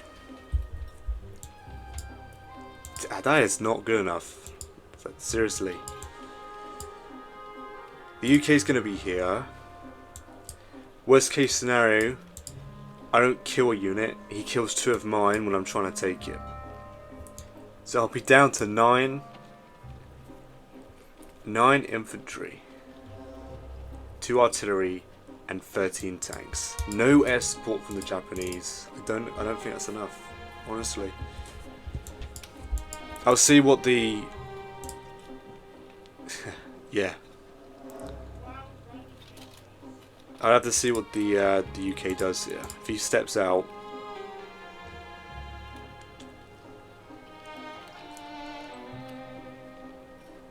I'll see if I could move from here. Send some planes up to help defend against Russia, not the UK. But the UK doesn't have. I mean, he has airplanes. The UK could move the tank back as well and get an extra punch as well. But we'll have to see.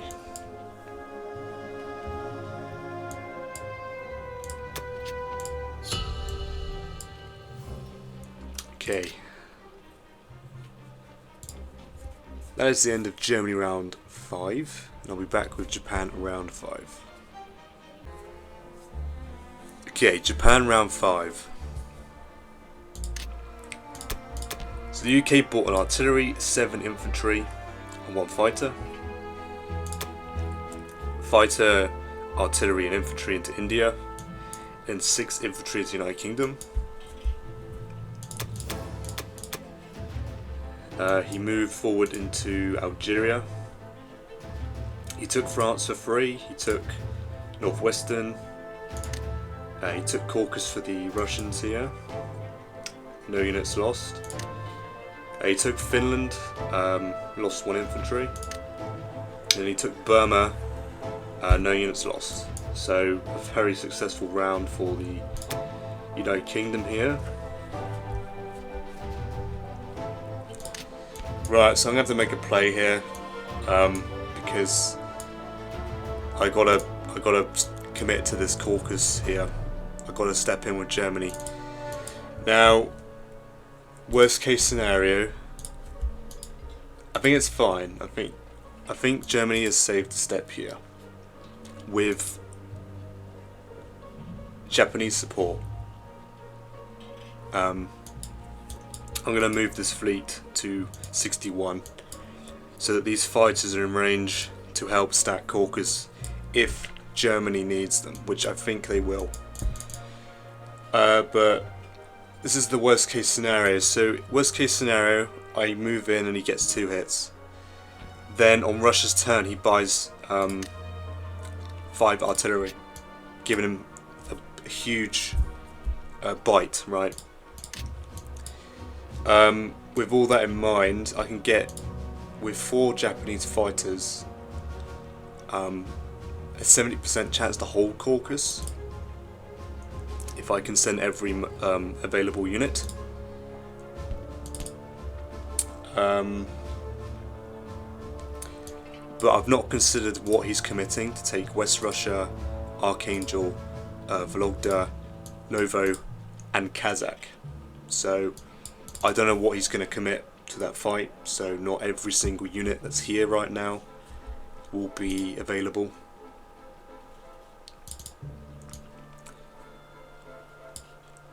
To hit Caucasus, basically. So yeah, I kind of got to force Germany in here. It's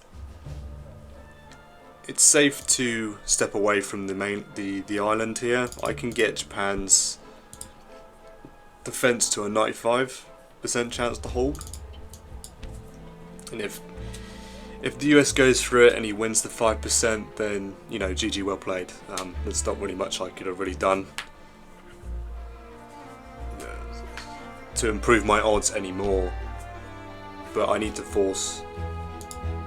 I have to make a play and force Germany here, because it's round 5 and I've not really made... I've made progress, but not as much as I want to, so...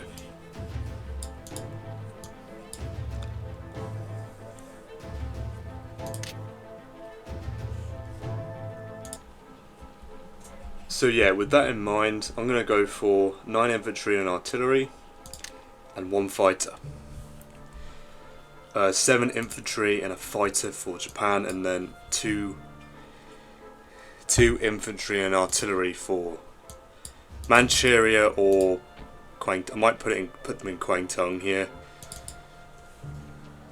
It's annoying because I just invested in another IC. And I've got to put all my units in Japan, so. But I have to do it. I've got to make a play here, so. It's necessary.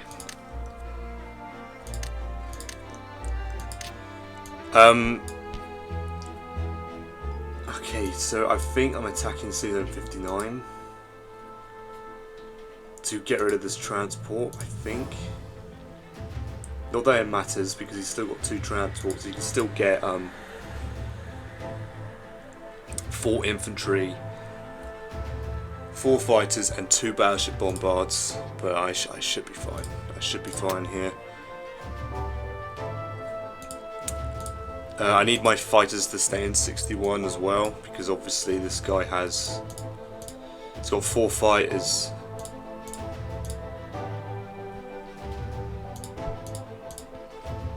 And a bomber. Not that he'd ever do that. I still have a decently large service fleet still, but we'll see. I might need to put 1 fighter in Kwangtung because my bombers are going to be exposed slightly, and obviously he could do he could attempt a bombing raid on Kwangtung with his bombers. So okay, yeah, I think the spy is a-okay.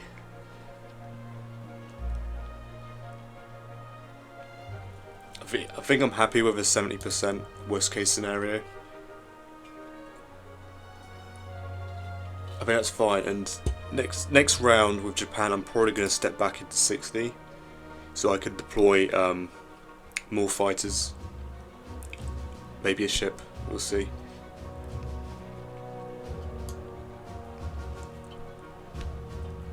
As long as I protect Manchuria here from a transport, which he could move into 64, which would mean I'd have to move into 62 instead, or I'd try and block him. I'll figure that out on after America's turn here. I think this is the buy.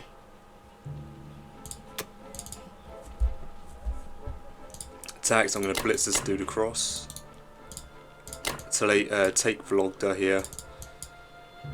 I think, even though I don't have any units left in this area, I've got to attack Burma and try and kill this American unit here.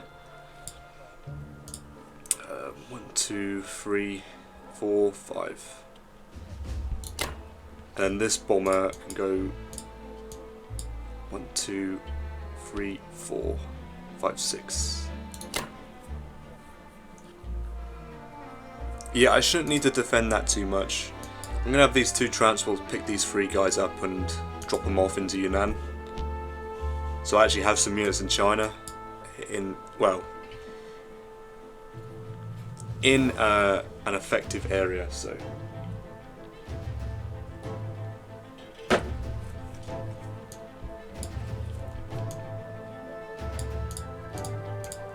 Yeah, besides that I can't do anything else.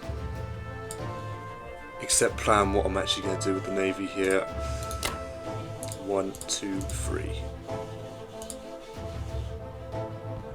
Yeah, I think this is it. I don't really care for this destroyer. Just want to pop this one.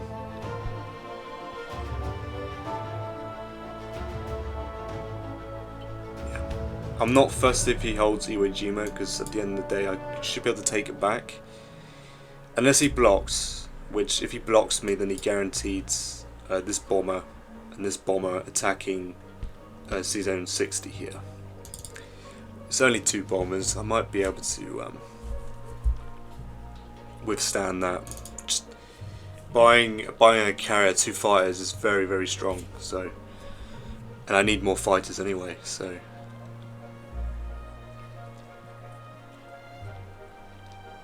Hopefully these attacks pay off, especially Burma here. Okay, I think that is everything.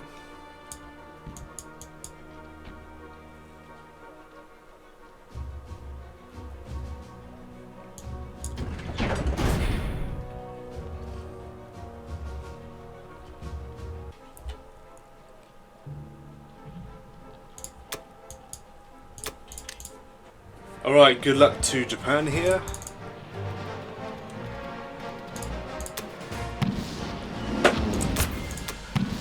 Alright, very nice. Took the territory, that's what mattered. I just want to give as much targets as possible for Russia here, so he commits more units, hopefully. Hopefully, Russia is desperate for more points, so commits as much units as possible. I mean, he's safe to, okay, that is not ideal at all. Okay, that's a lot better. Okay, we still took it, that's fine.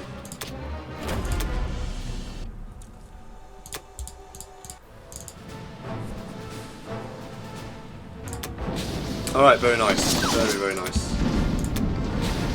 I mean, he got the hit, but just needs to kill the destroyer and transport, so I'm happy with that.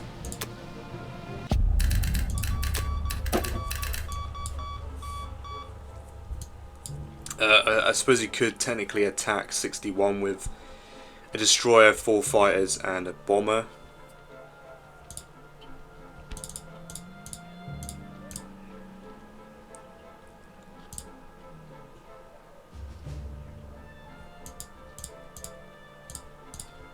Yeah, because he can use this bomber. I don't think he can use the fighter because he's already got 4 fighters in this area. Okay, so 4 fighters, I think.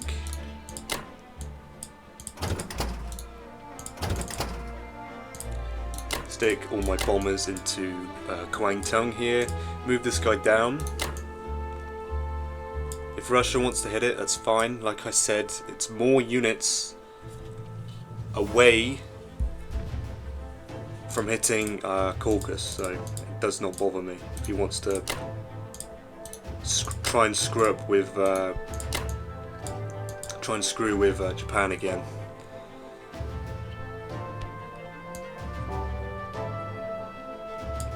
I think that's everything here. The fight here on Japan is a profit for the Axis, and also the fight on Caucasus is a slight profit for the Axis, and they're both somewhat heavily in my favour, so I should be fine, but who knows with these dice. Depending on,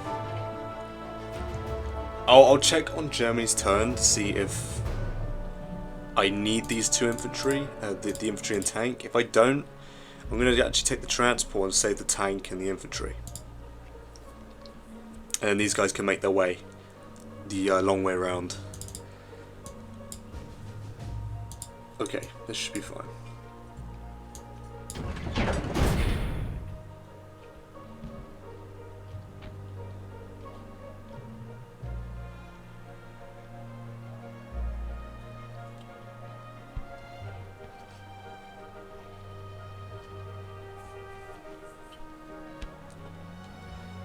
Yeah, I'm going to choose to stand on standard carrier, just because carriers are just slightly more expensive. And then, yes, infantry, infantry and artillery.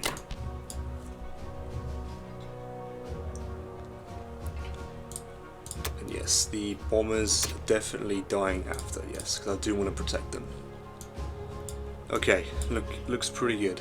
Looks pretty good. Yeah. AA gun, 9 infantry, 1 artillery, 1 fighter. Yep. Alright, looks good.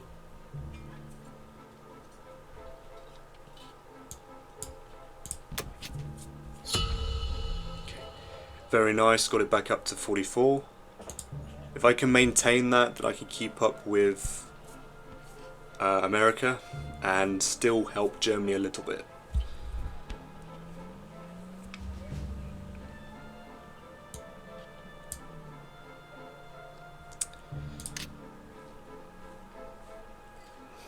Okay. Alright, so that is the end of Japan round 5. I'll be back with Germany round 6. Alright, Germany round 6. The Americans bought 1 transport, 1 bomber, 2 destroyers, 1 infantry, and they all deployed into 56 and West United States here.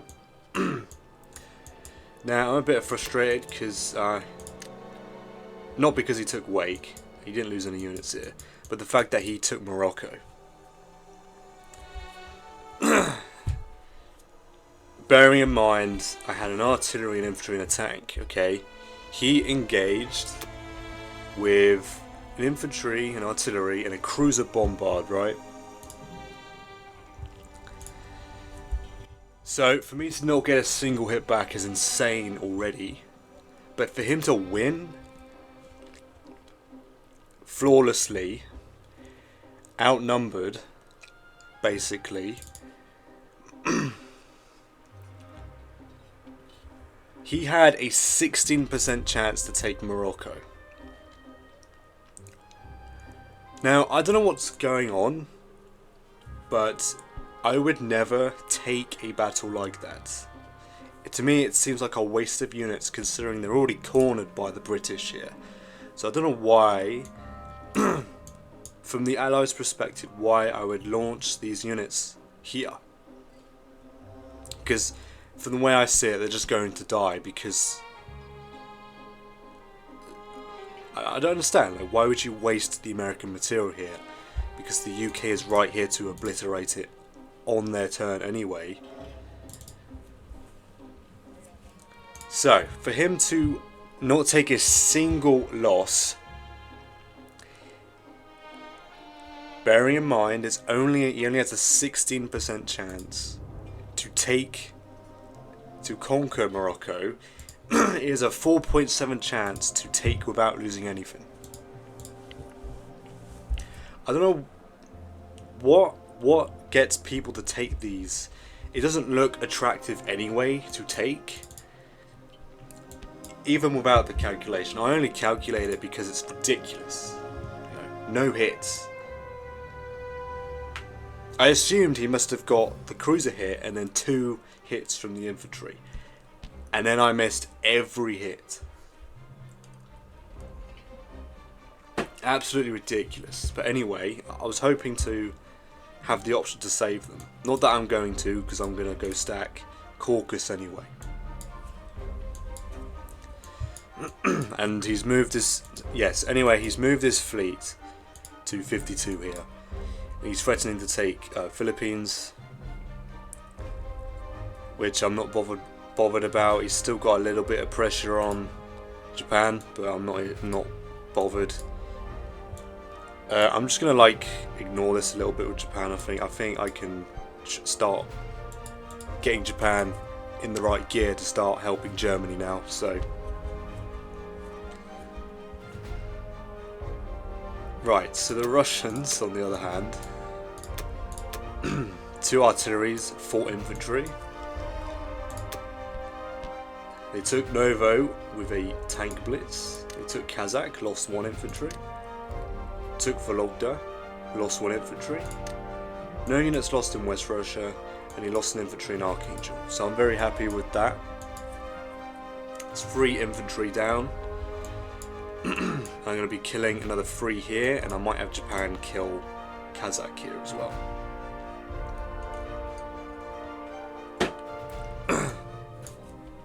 Slowly wearing Russia thin here. I'm thinking of a nice healthy 15 infantry. So I'm going to start building a big stack now in Germany. And possibly even France. I think I can try and stack France this turn. We'll see. Just got to bear in mind that the UK does have a pretty big punch at the moment. Especially on France, considering he can come to the Med and actually pick these units up instead. And then hit it with a tank and an artillery. Which, why not, I guess. He might actually do that because I'm not hitting Finland this turn.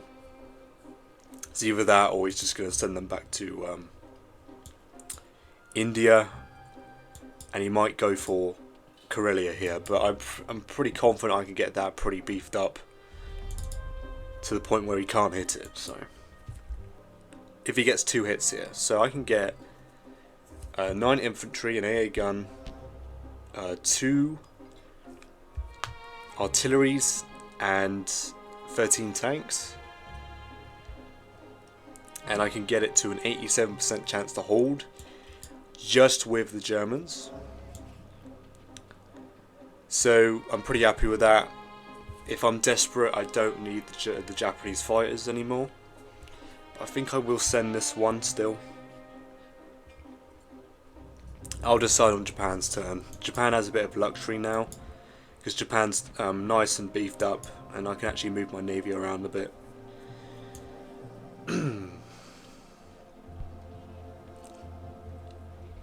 Yeah, so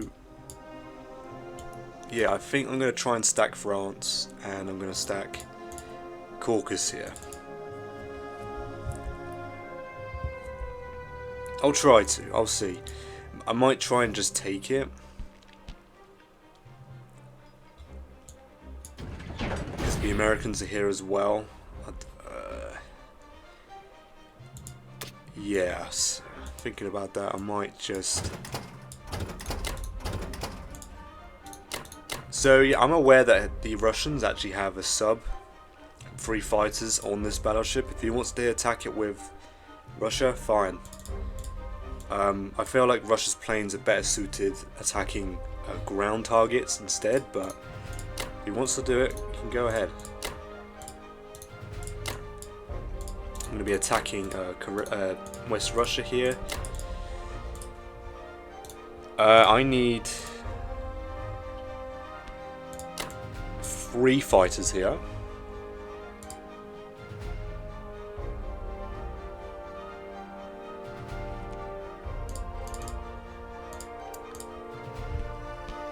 Yes, I can get credit to an 85% chance to hold against the British if I leave 3 fighters here, so I should be able to commit 3 here. The other 2 I'm actually going to... I want an infantry and an artillery trying to take Northwestern back. I'm going to send a fighter. The funny thing is, he's probably going to get 2 hitbacks here. And, you know, might as well, considering I got no hitbacks here, right? It's just be my luck. And then I'm going to try and stack. I think I can, I don't know.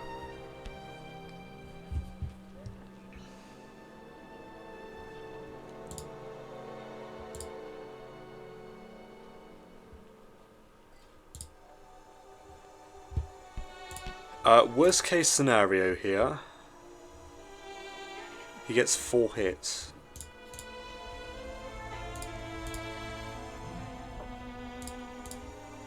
If he gets 4 hits, he has a 30% chance to take it back with the United Kingdom.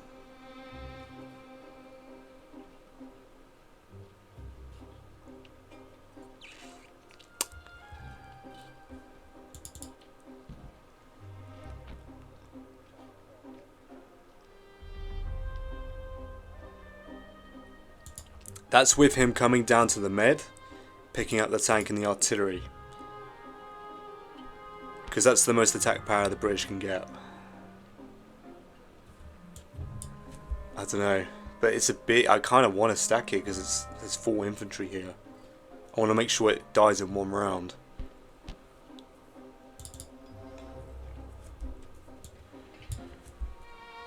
Okay.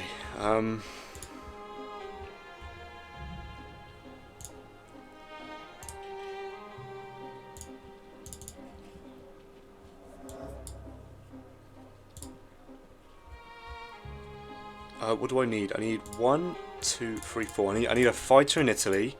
Because knowing this guy's luck, I'm going to deploy 3 infantry in Italy, and he's probably going to win that with these American units as well. So I'm just going to stick a fighter in Italy with 3 infantry, and then the other fighter's going to stay in Germany just to keep it impossible for the UK to take. Well, impossible odds for him to take Germany here. So I just have to hope the UK does not get 4 hitbacks here. Because that hurts. That hurts a lot. And Japan can't exactly do anything to assist, so... Just gotta pray to the dice gods here, I think.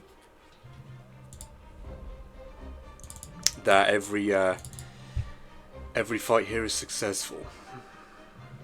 Hopefully this is enough.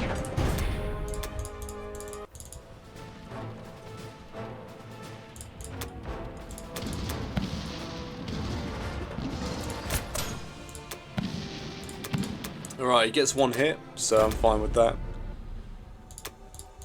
Alright, hopefully I can take West Russia here.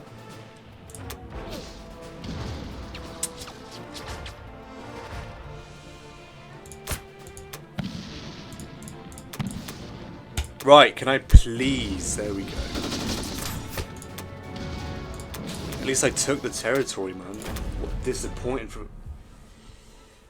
it's always attacking fighters, man. It's always attacking fighters that just disappoint you.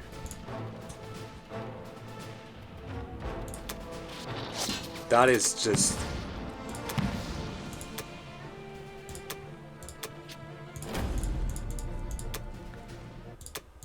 Right, he needs to not get more than 2 hitbacks here.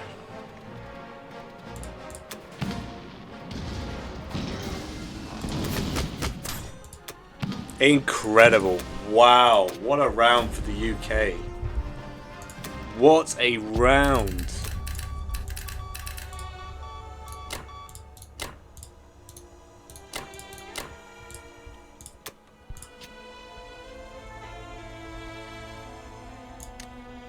Okay, hopefully France stays strong.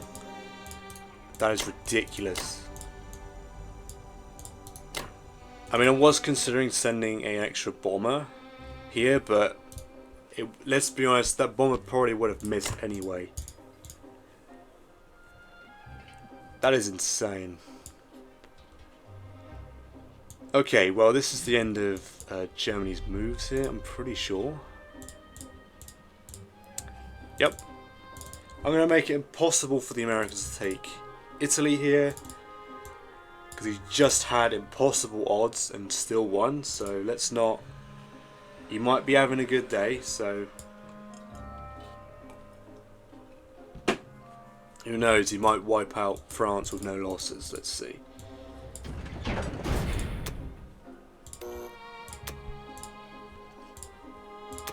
Right, so yeah, just gonna have a nice healthy deploy of infantry, and that is Germany's turn.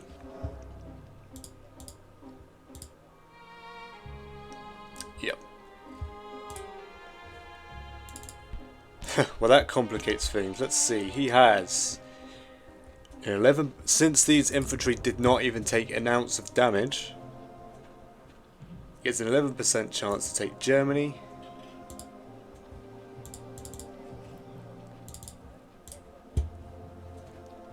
And then a 25% chance to take France. So we'll see if he wins those odds. Yes, I'm on sack AA here. Kind of have to be for the France here. He does have a 1-2 punch. I've not considered it.